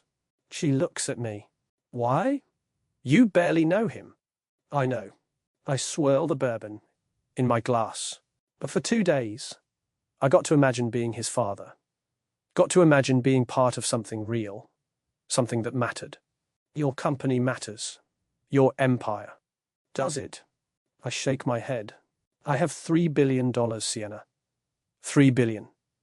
Do you know what I did with it before this week? I bought companies I didn't need, made deals that didn't matter, worked 80-hour weeks to build something I couldn't even explain the purpose of.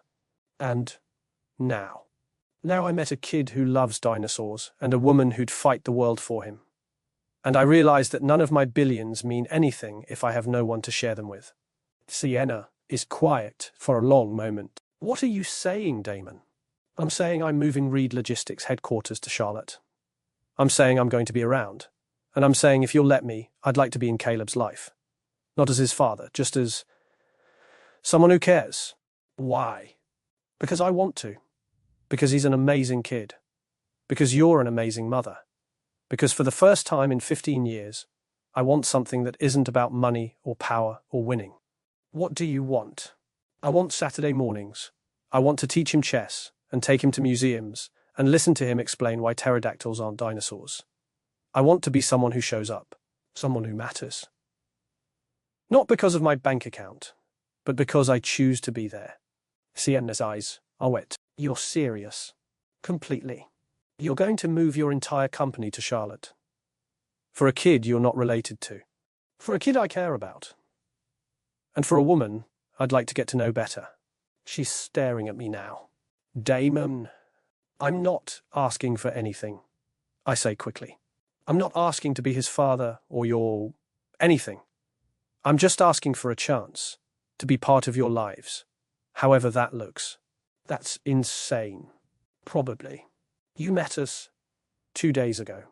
I know. This is the craziest thing anyone has ever said to me.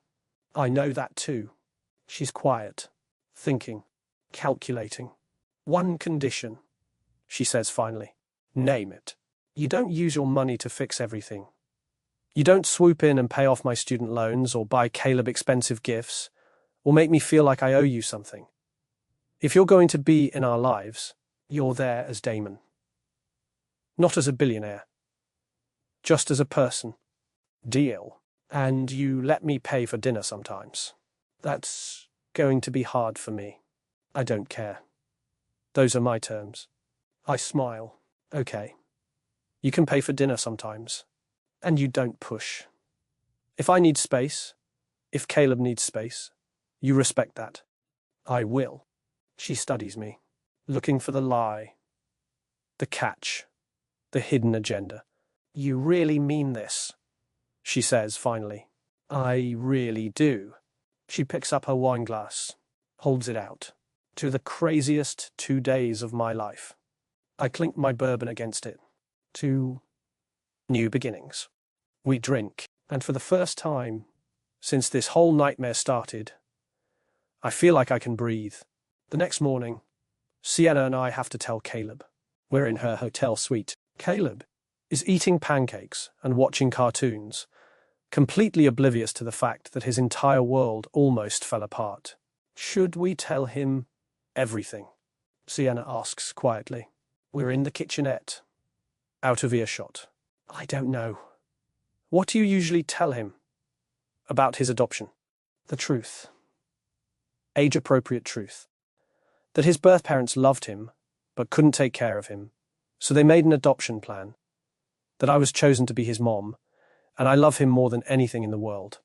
Then we tell him the truth about this too. That a confused woman made a mistake. That she thought she was his birth mother, but she wasn't. That it's all resolved now. And what do we say about you? Good question. We say, I'm a friend, I say. Someone who helped when things got scary. And someone who'd like to keep being around, if that's okay with him. Sienna nods. Okay. Let's do this. We go into the living area. Sienna turns off the TV. Caleb protests until he sees our faces. What's wrong? He asks immediately. Nothing's wrong, baby, Sienna says, sitting next to him on the couch. But we need to talk to you about something. I sit in the chair across from them. Give them space. Remember the lady from the airport? Sienna asks. The one who said she was your birth mother. Caleb nods, his face serious. She made a mistake. She thought she was your birth mother, but she wasn't. The doctor did a test and found out she was wrong. So, she's not my mom? No, baby. I'm your mom. That hasn't changed and will never change. And Mr. Damon isn't my dad. They both look at me. No, I say gently. I'm not your dad, buddy. The test showed that too. He's quiet, processing. Then, are you sad? The question catches me off guard. A little, I admit. I thought it might be nice to be your dad. But I'm also happy that your mom gets to keep being your mom without anyone trying to take you away. Did that lady want to take me away? No. Sienna says firmly. No one is taking you anywhere. You're my son, and you're staying with me. Good. Caleb seems satisfied. Then, can Mr. Damon still be my friend? My chest tightens. Do you want him to be your friend? Sienna asks. Caleb looks at me, those huge brown eyes, considering. You helped me when I was lost, he says. And you bought me hot chocolate. And you know about flux capacitors. I do know about flux capacitors. I agree. And you listen when I talk about dinosaurs, even though you don't know anything about them. That's true. I'm very ignorant about dinosaurs. Then yeah. I want you to be my friend. I have negotiated billion-dollar deals. I've stood in boardrooms with men twice my age and made them blink first. I have built an empire from nothing. But hearing a 7-year-old say he wants me to be his friend might be the best thing that's ever happened to me. I'd like that too, I say. Okay. Caleb picks up his fork, goes back to his pancakes. Crisis resolved. In his mind. Sienna is watching me with that expression again. Soft, considering. Mr. Damon lives in New York, she tells Caleb. That's pretty far from Charlotte. Actually, I say, I'm thinking about moving to Charlotte. For work. Caleb perks up. Really? Really? So maybe we could hang out sometimes. If that's okay with your mom. Can we, Mom? Please. Sienna looks at me. There's something vulnerable in her face, like she's taking a leap and hoping she doesn't fall. Yeah, baby, she says. We can hang out with Mr. Damon sometimes.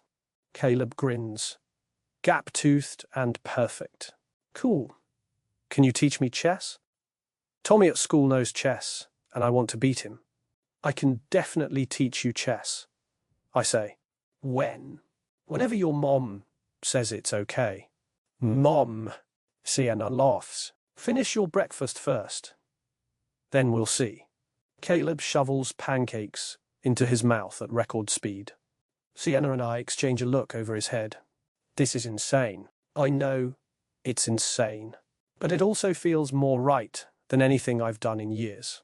An hour later, I'm teaching Caleb the basics of chess in the hotel suite living room. This one is the pawn, I explain. It can only move forward, one space at a time. It seems like the weakest piece, but it's actually really important. Why? Because if it makes it all the way across the board, it can become any other piece. It can transform into the most powerful piece in the game, like a superhero. Exactly like a superhero. He's fascinated, asking questions, moving pieces carefully, taking it all seriously. Sienna is watching from the kitchenette, supposedly doing dishes, but really just observing us. What's this one? Caleb asks, pointing to the knight. That's the knight. It moves in an L shape. It's the only piece that can jump over other pieces. Why can it jump? Because it's on a horse. Horses can jump. But these don't look like horses. Use your imagination. He grins. Okay, we play a practice game. I let him win. Barely. He's actually picking it up fast. You're good at this, I tell him. You're a good teacher. Thanks, buddy. My phone buzzes. A text from Marcus. FBI picked up Marcus Delaney this morning. He's being charged with wire fraud, extortion attempt, and conspiracy. They're also investigating his connection to the adoption ring. Vanessa is cooperating fully. I type back.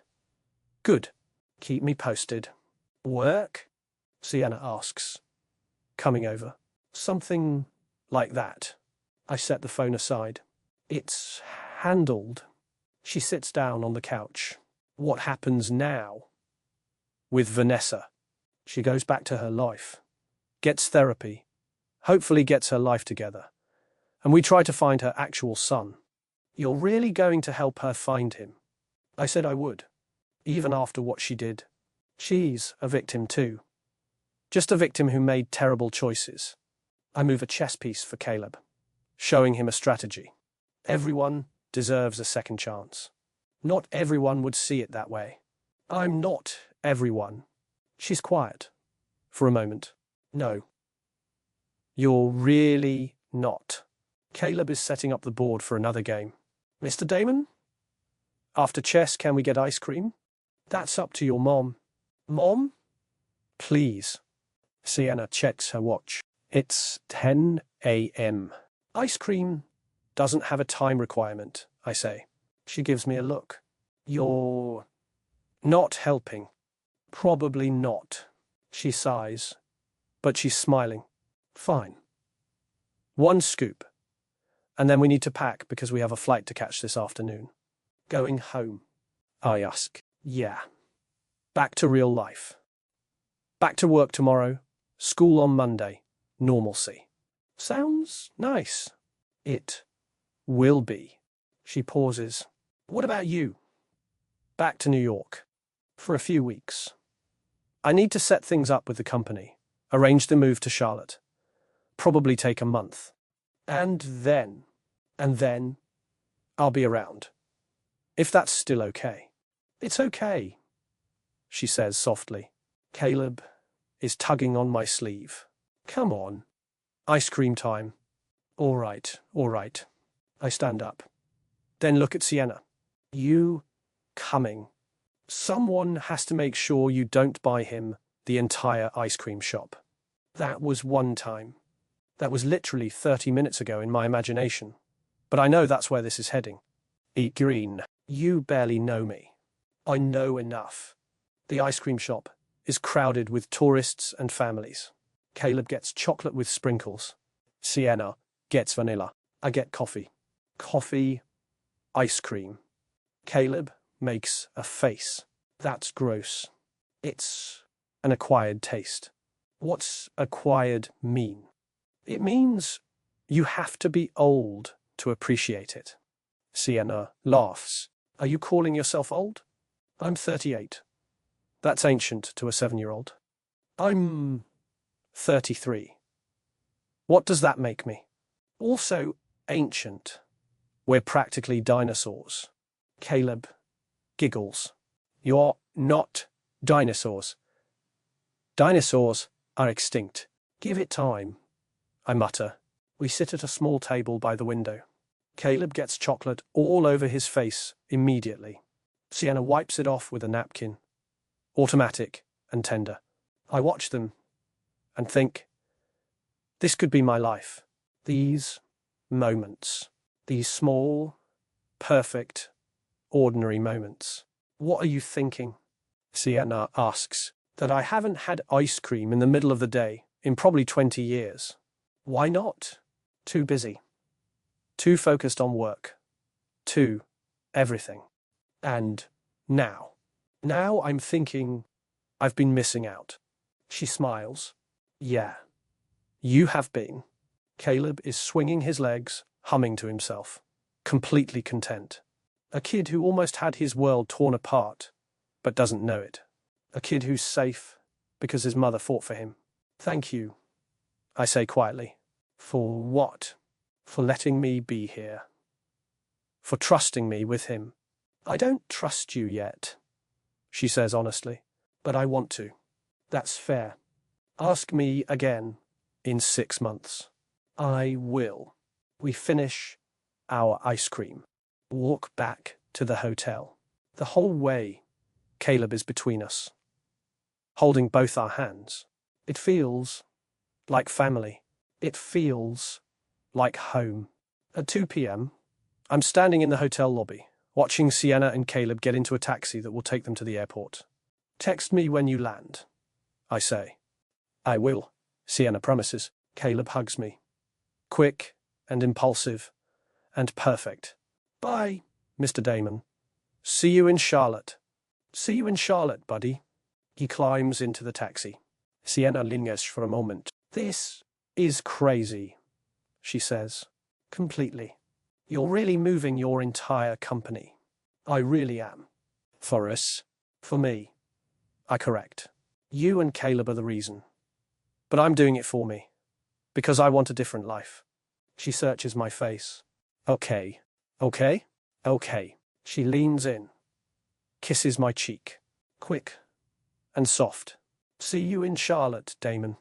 Then she's in the taxi, and they're driving away, and I'm standing alone in a hotel lobby, my hand on my cheek, where she kissed me. Marcus walks up, briefcase in hand. You look like an idiot. I feel like an idiot. A happy idiot. The happiest. He shakes his head.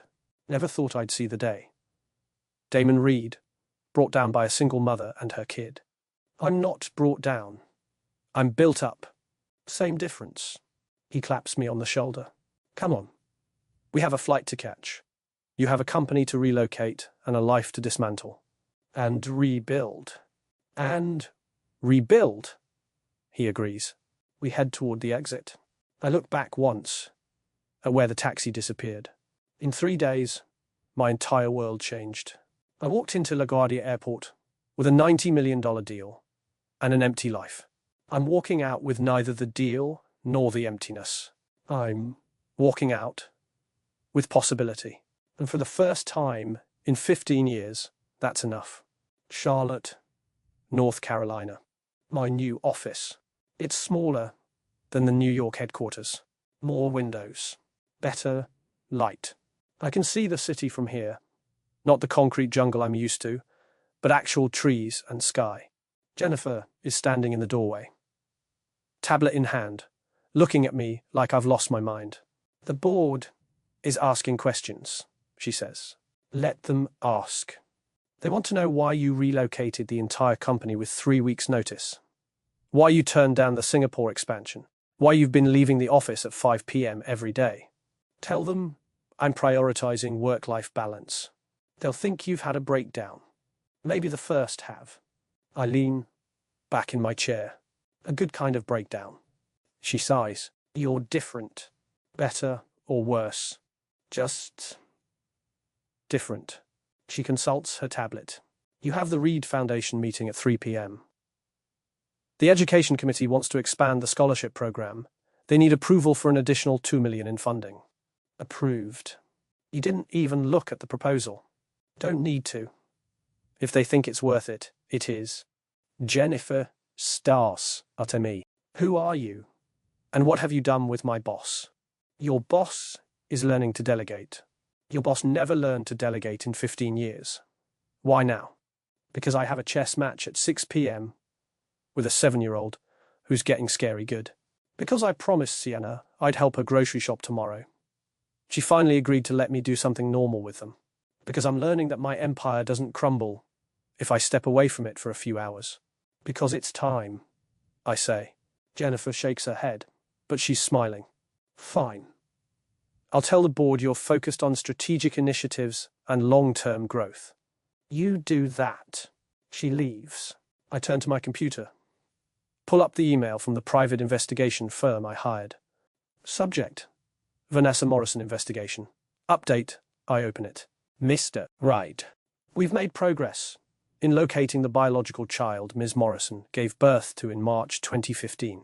Through records obtained from the defunct New Beginnings Adoption Services, we've identified 3 possible placements that match the timeline and demographics. One child is currently in foster care in Pennsylvania after his adoptive parents were arrested for neglect, unrelated to the adoption fraud. One is with a family in Ohio who adopted through legitimate channels and appear to be unaware of the agency's fraudulent practices. The third placement cannot be confirmed. The records were destroyed. We recommend DNA testing for the first 2 children to determine biological relationship to Ms. Morrison. With your authorization, we can proceed. We've also confirmed that Marcus Delaney was receiving payments from the adoption agency to recruit birth mothers and facilitate illegal placements. He is facing federal charges. Trial is set for October. I forward the email to Vanessa with a note. Let me know if you want to proceed with DNA testing. I'll cover all costs. Her response comes 5 minutes later. Yes, please. And Damon, thank you for everything. I don't deserve your help, but I'm grateful for it. I don't respond. Just forward her response to the investigation firm with authorization to proceed. Marcus Chen was right. I'm too soft, but I can afford to be. At 5 p.m., I shut down my computer and head out. Leaving already? Jennifer calls after me. Chess match. With the kid. His name is Caleb. Right. Caleb. The 7-year-old who's not your son, but might as well be. Something like that. She's grinning now. You know the entire office is gossiping about you, right? Let them gossip. They're saying you got soft. That you found religion, or had a midlife crisis, or fell in love. I stop. Look back at her. Which one do they think it is? The smart money is on all three. I laugh. Tell them they're wrong about the religion part. Her eyebrows go up. So it's a midlife crisis and love. Goodbye, Jennifer. Good night, boss. Don't let him beat you too badly. Sienna's apartment is in a modest complex on the east side of Charlotte. 2 bedrooms, 1 bathroom, a living room that doubles as a playroom. It's maybe 1,000 square feet. It's the warmest place I've been in years. I knock. Caleb opens the door, already talking. Mr. Damon, I've been practicing. I beat Tommy at school twice this week. Twice? That's amazing, buddy. Come on. I set up the board. He drags me inside. Sienna is in the kitchen, still in her work clothes, slacks and a blouse, her locks pulled back. She looks exhausted. Rough day. I ask. 3 cases, 2 court appearances, and a supervisor who thinks I can work miracles. She pulls out a bottle of wine. Want some? Please. She pours 2 glasses. We've developed a routine over the past 4 weeks. I come over twice a week for chess with Caleb. Sometimes we order pizza. Sometimes Sienna cooks. Sometimes we just sit and talk while Caleb builds elaborate structures out of Legos. It's not dating. We've both been careful not to call it that. But it's something. How's work? She asks. Good. The board thinks I've lost my mind, but the numbers are solid. Turns out the company runs fine without me micromanaging every decision. Imagine that. I know. Revolutionary. She's smiling. And the foundation. Expanding. We're funding 3 new group homes and doubling the scholarship program. That's wonderful, Damon. It's necessary. I sip the wine. How's Caleb doing? Really doing? Any lasting effects from everything? He's okay. His therapist says he's processing it well. He talks about Vanessa sometimes, asks if she's okay, if she found her real son. He's got a good heart. He gets that from his mother. She ducks her head, but she's pleased. From the living room. Mr. Damon, are you coming or not? Duty calls. I say. Go. I'll order pizza. I join Caleb on the living room floor. The chessboard is set up. He's arranged the pieces perfectly. White or black? He asks. You choose. Black. I like the way they look better. Black it is. We play. He's getting genuinely good. Makes moves I don't expect. Thinks 3 steps ahead. Who taught you that move? I ask. When he executes a perfect fork. YouTube. There's a guy who explains strategies. You're watching chess videos on YouTube. Yeah. Is that bad? No, it's impressive. Most kids your age watch gaming videos. Those are boring. Chess is like a puzzle. I like puzzles. I'm getting destroyed by a 7-year-old who watches chess tutorials for fun. I've never been prouder of a loss. Checkmate, Caleb announces 20 minutes later. Good game, buddy. You're getting too good for me. Mom says you're going easy on me. Your mom is very perceptive. What's perceptive mean? It means she's smart and pays attention. Oh, yeah, she's really smart. She helps people all the time at work. I know. She's pretty amazing.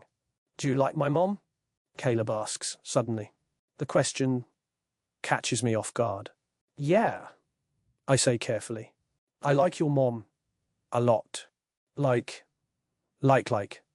Or just like. Where do 7-year-olds learn this distinction? What's the difference?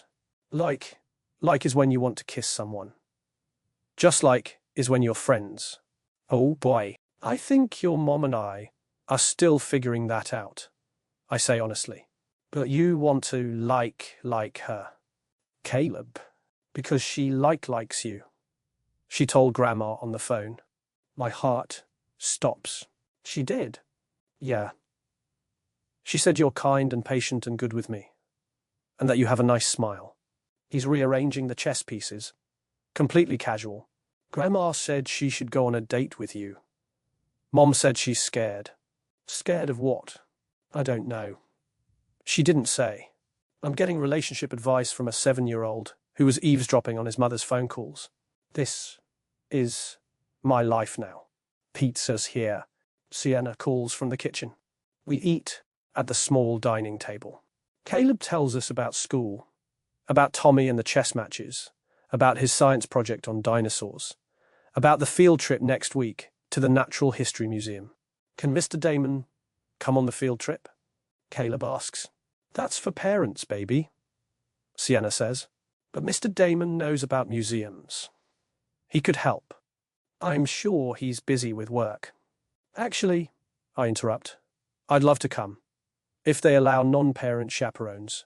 Sienna looks at me. You want to chaperone a field trip with 25-second graders? I've handled hostile takeovers and board revolts. How bad can 25 7-year-olds be? You have no idea what you're signing up for. Then I'll learn. She's trying not to smile. Fine. I'll add you to the chaperone list. Caleb pumps his fist. Yes. After dinner, after Caleb is in bed, Sienna and I sit on the couch with the last of the wine. You don't have to do the field trip, she says. I know you were just being nice. I want to do it. Why? Because I want to be part of his life. Part of your life. However that looks. She's quiet for a moment. Damon? What are we doing? What do you mean? This. You coming over, having dinner, playing chess, becoming part of our routine. What is this? I don't know, I admit. What do you want it to be? I don't know either. She turns to face me. I haven't dated since Caleb was born. Haven't had time. Haven't had energy. Haven't wanted to bring someone into his life who might leave. I'm not going anywhere. You say that now. But what happens when this, whatever this is, gets boring? When you realize that my life is school pickups and grocery shopping and reading the same bedtime story for the 100th time. When you remember that you're a billionaire who could be dating models and traveling the world instead of eating pizza with a single mom in a cramped apartment. This isn't cramped. It's cozy. Damon, I'm serious. So am I. I set down my wine glass. Sienna, I have dated models. I have traveled the world. I've had everything money can buy. And I was miserable. Empty. Going through the motions of a life that looked successful but felt hollow. And now I play chess with a kid who teaches me about dinosaurs. I eat pizza in a cozy apartment. I go on field trips and leave work at 5 p.m. and build a foundation that actually helps people instead of just making me richer. I take her hand. I'm happier than I've been in 15 years. Maybe ever. Because of us. Because of you. Both of you. You showed me what actually matters. She's looking at our joined hands. This is scary for me. I know. If this doesn't work out, if you decide this isn't what you want, Caleb will be heartbroken. He's already attached to you. What about you? She looks up. What? Will you be heartbroken? Or just Caleb? Her breath catches. That's not fair. It's a fair question. She pulls her hand away, but gently. I don't know. I'm trying really hard not to fall for you, Damon. Because falling for you feels like standing on the edge of a cliff and hoping someone catches me. I'll catch you. You don't know that. You can't promise that. No, I agree. I can't. But I can promise I'll try. I can promise I'm here because I want to be. Not because I'm bored or looking for a project or trying to fill some void. I'm here because you and Caleb make me want to be a better man. And I'm hoping that's enough. Sienna is quiet. For a long time. Then she leans forward and kisses me. It's soft, tentativa. Perfect. When she pulls back, she's smiling. Okay, she says. Okay? Okay, let's try this. Let's see what happens. But slowly, for Caleb's sake. As slow as you need. And you have to promise. If you change your mind, if you realize this isn't what you want, you tell me. You don't just ghost us or fade out. You're honest. I promise. Okay. She takes a deep breath. Then, we're doing this. We're doing this. She kisses me again. This time it's not tentative. This time, it feels like a beginning. 8 weeks later. The Natural History Museum field trip is chaos. 25 second graders hopped up on the juice boxes their parents packed, running between dinosaur skeletons, asking 8 million questions, touching everything despite the do not touch signs. I'm in charge of 5 kids. Caleb and 4 of his classmates, including the infamous Tommy. Mr. Reed, is that a real dinosaur? One girl asks, pointing at the T-Rex skeleton. It's real bones, yeah. How did it die? Probably old age. Or maybe it was fighting another dinosaur. Cool. Caleb is in his element, reading every placard, explaining things to his friends that even I don't understand. Actually, the T-Rex lived in the Cretaceous period, not the Jurassic period, he tells Tommy. A lot of people get that wrong because of the movies. Tommy looks impressed. How do you know so much? I read. And Mr. Reed takes me to museums. He says it so casually, so matter-of-factly, like I'm a fixture in his life, like I've always been there. My chest tightens with something I can't name. Sienna catches up to us, her own group of kids in tow. She's wearing jeans and a Reed Foundation t-shirt I'd made for all the chaperones. Her locks are in a high ponytail. She looks tired and happy. How's your group? She asks. Intact. No one's touched anything they shouldn't. That's a win, right? That's definitely a win. One of her kids tugs on her arm. Ms. Winters, I need to go to the bathroom. Okay, honey. Anyone else need the bathroom? 4 more hands go up. I'll take my group, I offer. You sure? How hard can it be? Famous last words. 10 minutes later, I'm standing outside the men's room, doing a head count. 4 kids. I brought 5. Where's Tommy? I ask. Caleb's eyes go wide. He said he wanted to see the space exhibit. Oh no. Stay right here. Don't move. I'll be right back. I race through the museum, scanning for a small blonde kid in a blue shirt. Find him in the planetarium, staring up at the stars projected on the dome ceiling. Tommy, you can't just wander off. Look, he breathes. It's Mars. I look up. He's right. It is Mars. It's cool, right? I say, sitting next to him. It's so far away. How do astronauts get there? Very carefully. He giggles. But seriously, you can't leave the group, buddy. Your parents trusted me to keep you safe. Sorry, Mr. Reed. It's okay. Just stick with us, all right? All right. We head back. Sienna is standing with all the kids, looking slightly panicked. Found him, I announce. She sags with relief. Thank God.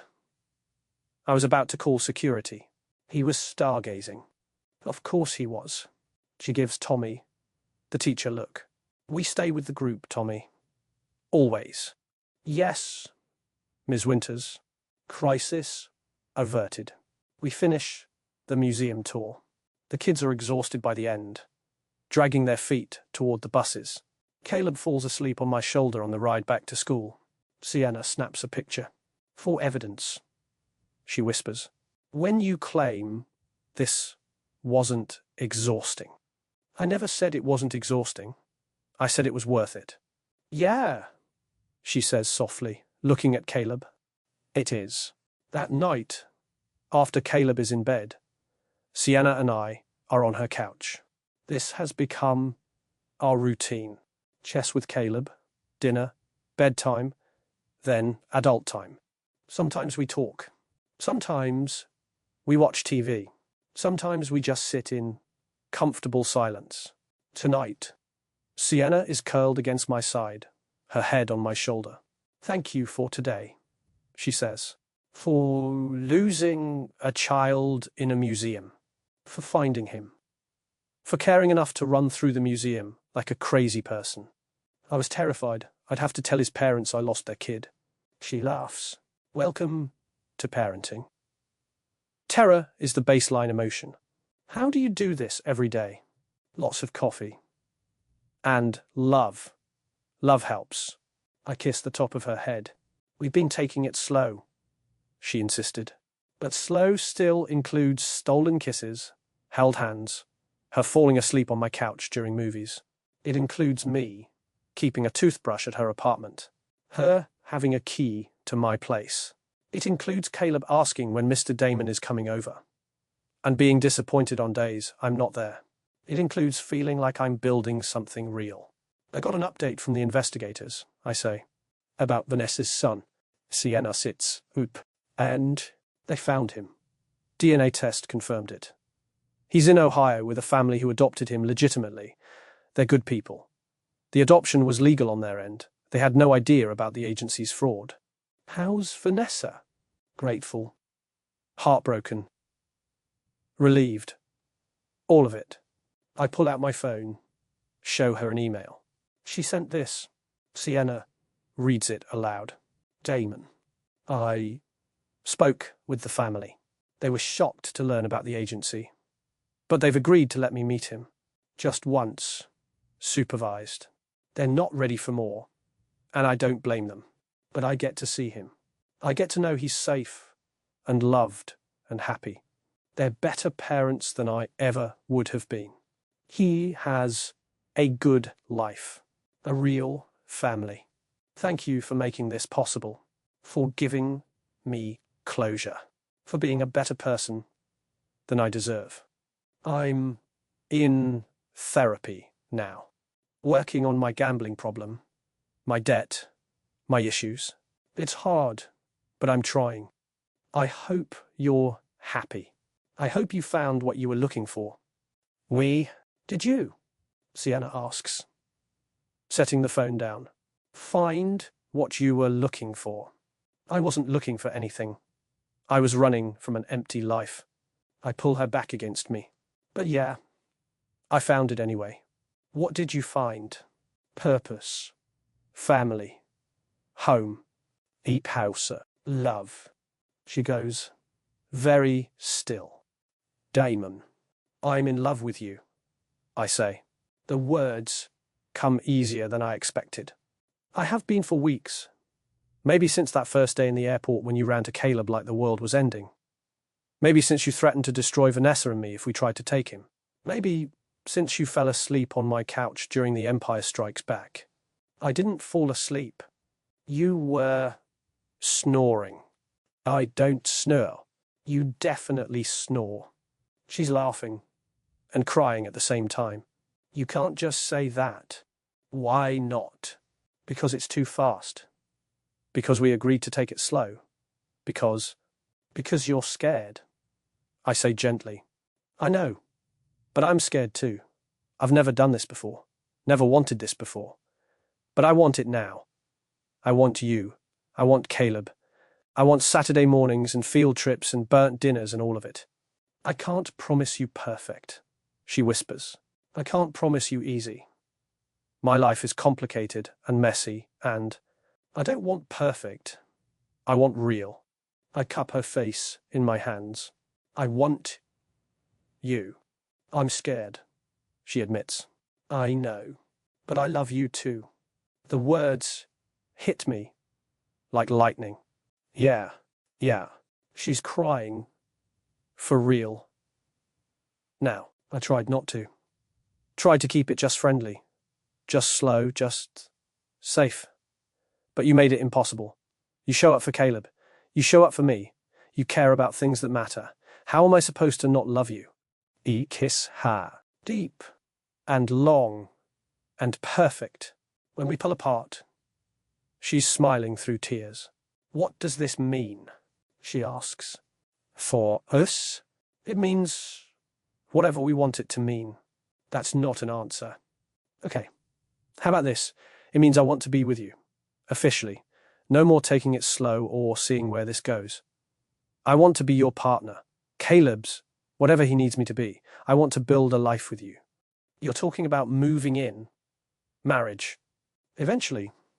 If you want that. But I'm not rushing you. We can take it at whatever pace feels right. What do you want? Honestly, I want to wake up next to you every morning. I want to have breakfast with Caleb and take him to school and come home to you. I want the ordinary, everyday stuff that I've never had. That's a big change from running $1 billion empire. The empire runs fine without me. You and Caleb, you're what I need. She's quiet for a long moment, thinking. Okay, she says, finally. Okay? Okay. Let's do it. Let's be together. Officially. But there's always a but. But we tell Caleb together. We make sure he's okay with this. He comes first. Always. And you let me pay rent if you want me to move in. That's non-negotiable. Completely. Fine. You can pay rent. I don't tell her. I'll just put that money in a college fund for Caleb. She'll figure it out eventually. And we get a joint checking account. For groceries and bills and normal couple stuff. I'm not going to be the girlfriend who never pays for anything. Okay. Really? You're agreeing to all of this? Sienna, I'd agree to anything if it means I get to be with you. She kisses me again. You're too good to be true. I'm really not. I'm selfish and workaholic and terrible at cooking. But you're trying to be better. Because of you. No, she says firmly. Because of you. I didn't fix you, Damon. You fixed yourself. You chose a different life. I'm just lucky enough to be part of it. We're both lucky. Yeah, she agrees. We really are. We tell Caleb the next morning over breakfast. Buddy, we need to talk to you about something, Sienna says. Caleb looks up from his cereal, immediately serious. What? You know how Mr. Damon has been coming over a lot? Yeah. And you know that your mom and I are... We're more than just friends. Caleb rolls his eyes. Yeah, I know. You kiss sometimes. It's gross, but whatever. Sienna and I exchange a glance. We thought we were being subtle. Right, I say. Well, we wanted to ask how you'd feel if I was around even more. Like, every day. Like you'd live here. Maybe. Eventually. If that's okay with you. Caleb considers this, spooning cereal into his mouth. Would you have your own room? No. I'd share a room with your mom. Oh, more cereal. Would you still play chess with me? Every day, if you want. And take me to museums. Absolutely. And help with homework, if I can. Though you might be smarter than me already. He grins at that. Okay, you can live here. Just like that. 7 years old. And he's running the household negotiations. But, he adds, you have to learn to cook. Because Mom's spaghetti is okay, but we need more options. Sienna gasps in mock offense. My spaghetti is great. It's okay, Mom. Not great. I'm trying not to laugh. Deal, I tell Caleb. I'll learn to cook. Good. He goes back to his cereal. Completely casual. Like we just decided what to have for dinner. Not that we're becoming a family. Kids are amazing. Sienna is watching him with tears in her eyes. Are you okay, Mom? Caleb asks. I'm perfect, baby. Just happy. Good. Can I have more cereal? Yes. But then you need to get ready for school. He bounces off to the kitchen. Leaves us alone. That went better than expected, I say. He loves you. I love him too. I know. She takes my hand. We're really doing this. We really are. No more empire of lies. Just us. Just truth. Just truth. I agree. And for the first time in my life, I have everything I actually need. Charlotte, North Carolina. Saturday morning, 8:47 a.m. The pancakes are burning. I can smell them from the living room of our new place, a 3-bedroom house in a good school district, with a backyard where Caleb is currently building what he calls a dinosaur habitat out of sticks and imagination. Cooking is just logistics, I mutter to myself, racing to the kitchen. If I can manage a supply chain across 17 countries, I can handle breakfast. The pancakes disagree. They're black on one side, raw on the other, and somehow stuck to the pan. I'm scraping them into the trash when arms wrap around my waist from behind. You're burning breakfast again, Sienna says, her voice warm with sleep. I'm creating opportunities for character growth. She laughs, kisses my shoulder. We have bagels. Bagels are cheating. Bagels are survival. She moves to the fridge, pulls out cream cheese and orange juice. Besides, Caleb likes bagels better than your pancakes. Everyone likes bagels better than my pancakes. Then why do you keep trying? Stubborn optimism. She grins, starts slicing bagels. I pour coffee, hers with cream and 2 sugars, mine black. I know her coffee order now. Know that she's grumpy before caffeine and chatty after. Know that she hums when she's happy and goes quiet when she's stressed. I know all the little things that make up a life. What time is your mom coming over? He asks. Noon. She wants to take Caleb to the movies. So, we have the afternoon alone. Looks like it. She's smiling over her coffee cup. What did you have in mind? I was thinking we could finally finish painting the guest room. That's the least sexy answer you could have given. Or, I amend, we could paint for 20 minutes and then find better ways to spend our time. Better answer. Caleb bursts through the back door, covered in dirt and grinning. Mom? Damon, come see what I built. We follow him outside. He's created an elaborate structure of sticks and rocks. It's a Cretaceous period habitat, he explains. This part is where the T-Rex lived, and this part is for the Triceratops, and over here is the pterosaurs, even though they're not technically dinosaurs. It's amazing, buddy, I say. You think so? I know so. He beams. Then, can we go to the museum today? Grandma's taking you to the movies, remember? Oh, yeah. He's already distracted, adding more sticks to his habitat. Sienna, and I watch him, her hand in mine. Happy? She asks. Ridiculously. Me too. After breakfast, after Caleb is picked up by Sienna's mother, who still eyes me with mild suspicion but has warmed up considerably, we're alone in the house. We do actually paint the guest room for about 30 minutes. Then we're on the couch, paint-speckled and laughing. And Sienna is in my arms, and life is perfect. I have something to tell you, she says. Good something or bad something? Good, I think. She sits up, nervous.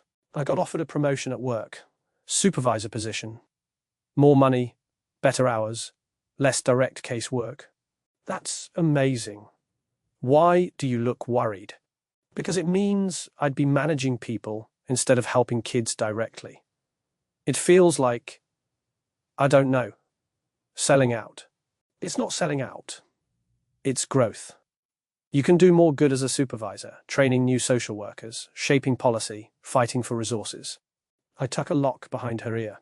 And Better hours means more time with Caleb. With us. You think I should take it? I think you should do whatever makes you happy. But yeah, I think you should take it. She grins. Okay. I'll take it. Good. Now you. Me what? You have that face. The face you get when you're thinking about something big. I do have something big.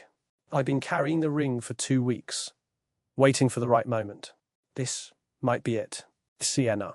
My phone rings. Marcus, ignore it. Sienna says. It might be important. It's Saturday. Nothing is important on Saturday. But I'm already answering. This better be good, Marcus. It is. The adoption fraud case, Marcus Delaney, and the New Beginnings Agency. The trial ended. They're all going to prison.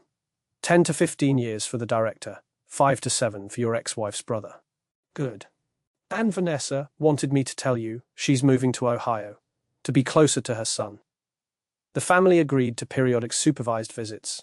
She's building a relationship with him. That's really good. Yeah. She also wanted me to pass along a message. Thank you for being the person I should have married, instead of the person I was. I don't know what to say to that. You still there? Marcus asks. Yeah. Just tell her I'm glad she found her son, and that I hope she gets the life she deserves. Will do. Enjoy your Saturday. He hangs up. Sienna is watching me. Everything okay? Yeah. Vanessa's case wrapped up. She's moving to be near her son. How do you feel about that? Relieved. Happy for her. Glad it's over. Really over. Really over. I pull her close. That whole nightmare led me here. Led me to you. So I can't be too angry about it. Silver linings. The best silver lining. She kisses me. Soft and sweet. So what were you going to say? She asks. Before Marcus called. Right. The ring. I'm a billionaire who's negotiated with Fortune 500 CEOs. I've given speeches to thousands. I've built an empire. But asking this woman to marry me might be the scariest thing I've ever done. Damon, you're freaking me out. Sorry. I get off the couch, pull the ring box from my pocket. Her eyes go wide. Oh my God. Sienna Winters, I met you in an airport 6 months ago. You were chasing your son, and I was chasing a business deal, and in the span of 3 days, you completely destroyed and rebuilt my entire life. Damon, let me finish. Please. I open the box. The ring is simple. A single diamond on a gold band. Nothing ostentatious. That's not who she is. I love you. I love Caleb.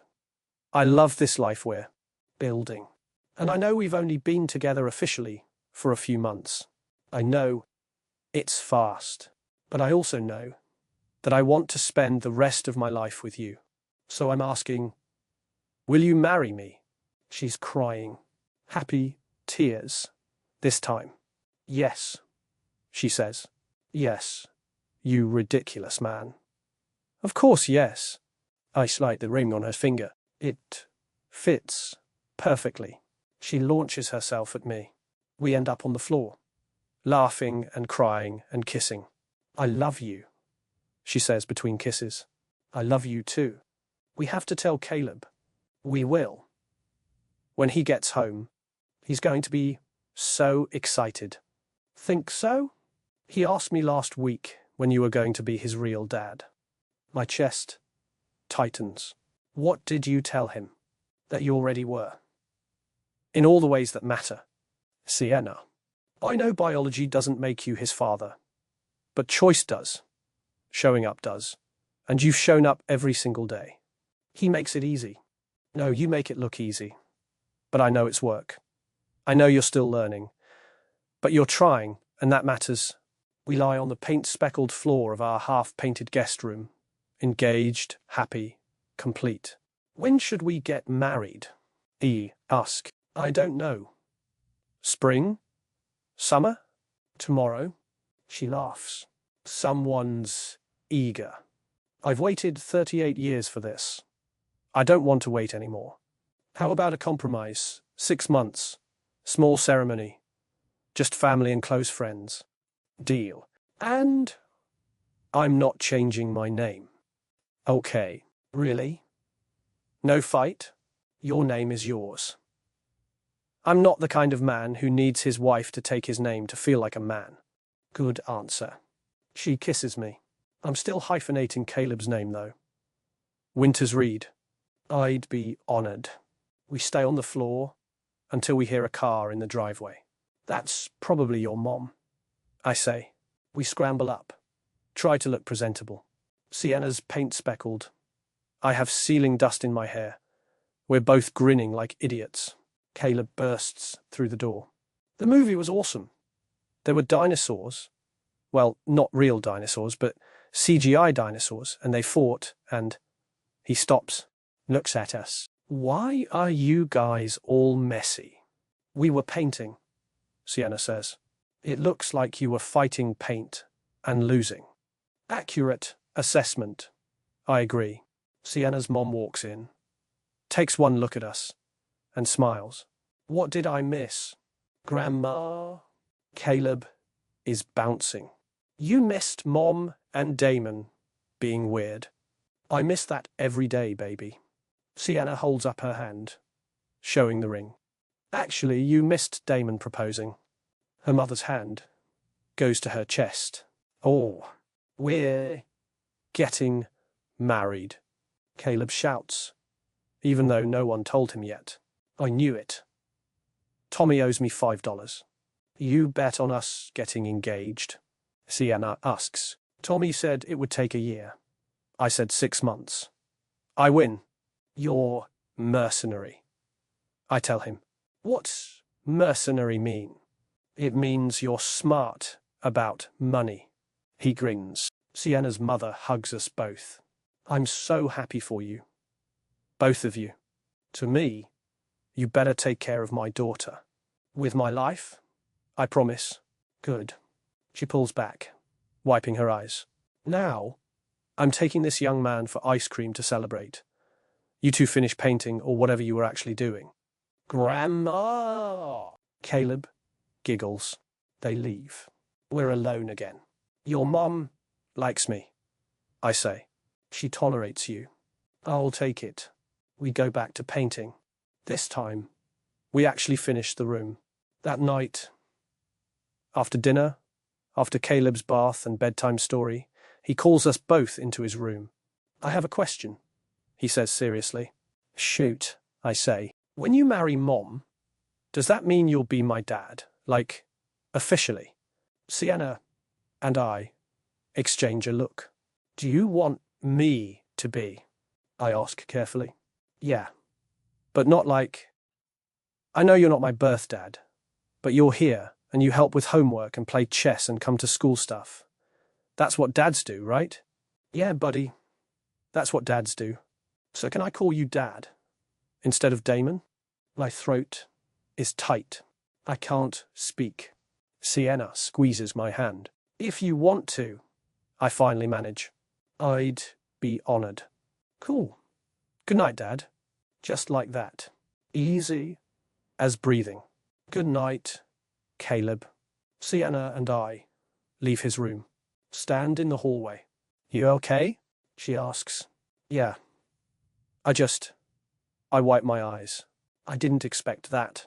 He loves you. I love him too. So much. I know. She takes my hand. Come on. Let's go to bed. Later, lying in the darkness with Sienna curled against me, I think about everything that's happened. 6 months ago, I was in an airport terminal, running late, stressed about a deal, living a life that looked successful but felt empty. I saw a lost boy and stopped. That one choice changed everything. Vanessa lied about Caleb being my son. She used him as leverage in a desperate scam. She almost destroyed the life Sienna had built. But in her twisted way, she gave me something real. She forced me to confront who I'd become. Successful but hollow, rich but empty. She led me to Sienna and Caleb, to a family I didn't plan, to a life I didn't expect, to a version of myself I didn't know existed. I'm not Caleb's biological father, but I'm going to be his dad. I'm going to be there for school plays and science fairs, for skinned knees and bad dreams, for teenage angst and college applications, for all of it. Not because I have to, because I choose to. And maybe that's what love is. Not biology, or obligation, or destiny. Just choice. Day after day after day. Choosing to show up. Choosing to stay. Choosing to love. What are you thinking about? Sienna murmurs. How lucky I am. We're both lucky. Yeah, we really are. She kisses my shoulder. Go to sleep. We have brunch with my mom tomorrow, and you know she's going to grill you about wedding plans. I can handle it. We'll see. I close my eyes. Breathe in the scent of her shampoo. Feel the weight of her against me. Listen to the sound of Caleb's gentle snoring from down the hall. This is my empire now. Not billion-dollar companies, or global supply chains, or profit margins. These people, this home, this love. And it's worth more than all my money combined. 3 months later, I'm in my office when Jennifer buzzes me. There's someone here to see you. Says it's personal. Who? A woman named Vanessa Morrison. I freeze. Send her in. Vanessa walks in, looking different, healthier, hair longer, more color in her face. She's nervous, but not desperate. I'm sorry to show up unannounced, she says. I was in town visiting my son, and I wanted to thank you, in person. You don't need to thank me. I do. She sits down. You gave me a second chance I didn't deserve. You helped me find my son. You could have destroyed me, and you chose mercy instead. How is he? Your son. Her face lights up. Amazing. He's brilliant, and kind, and so loved. His parents are incredible. They've been so gracious, letting me be part of his life. I'm glad. And I heard you're getting married. To Sienna. In 3 months. I'm happy for you, Damon. Truly. You deserve this. So do you. She stands. I won't take any more of your time. I just wanted you to know that I'm 2 months sober. I'm in therapy. I'm building a real relationship with my son. And none of that would have happened without you. You did the work. I just gave you the opportunity. You gave me more than that. You gave me hope. She holds out her hand. Thank you. I shake it. You're welcome. She leaves. I sit at my desk for a long moment, thinking about choices and second chances and the strange ways life works out. Then I shut down my computer and head home. Because I promised Caleb I'd help him build a volcano for his science project. And that's what dads do. The wedding day. It's a small ceremony in a botanical garden. 50 people, family and close friends. Caleb is the ring bearer, taking his job very seriously. Sienna's mother cries through the entire ceremony. My mother squeezes my hand when I say, I do. When the officiant says, you may kiss the bride, I kiss my wife, and the world falls away. This is it. This is everything. At the reception, Caleb pulls me aside.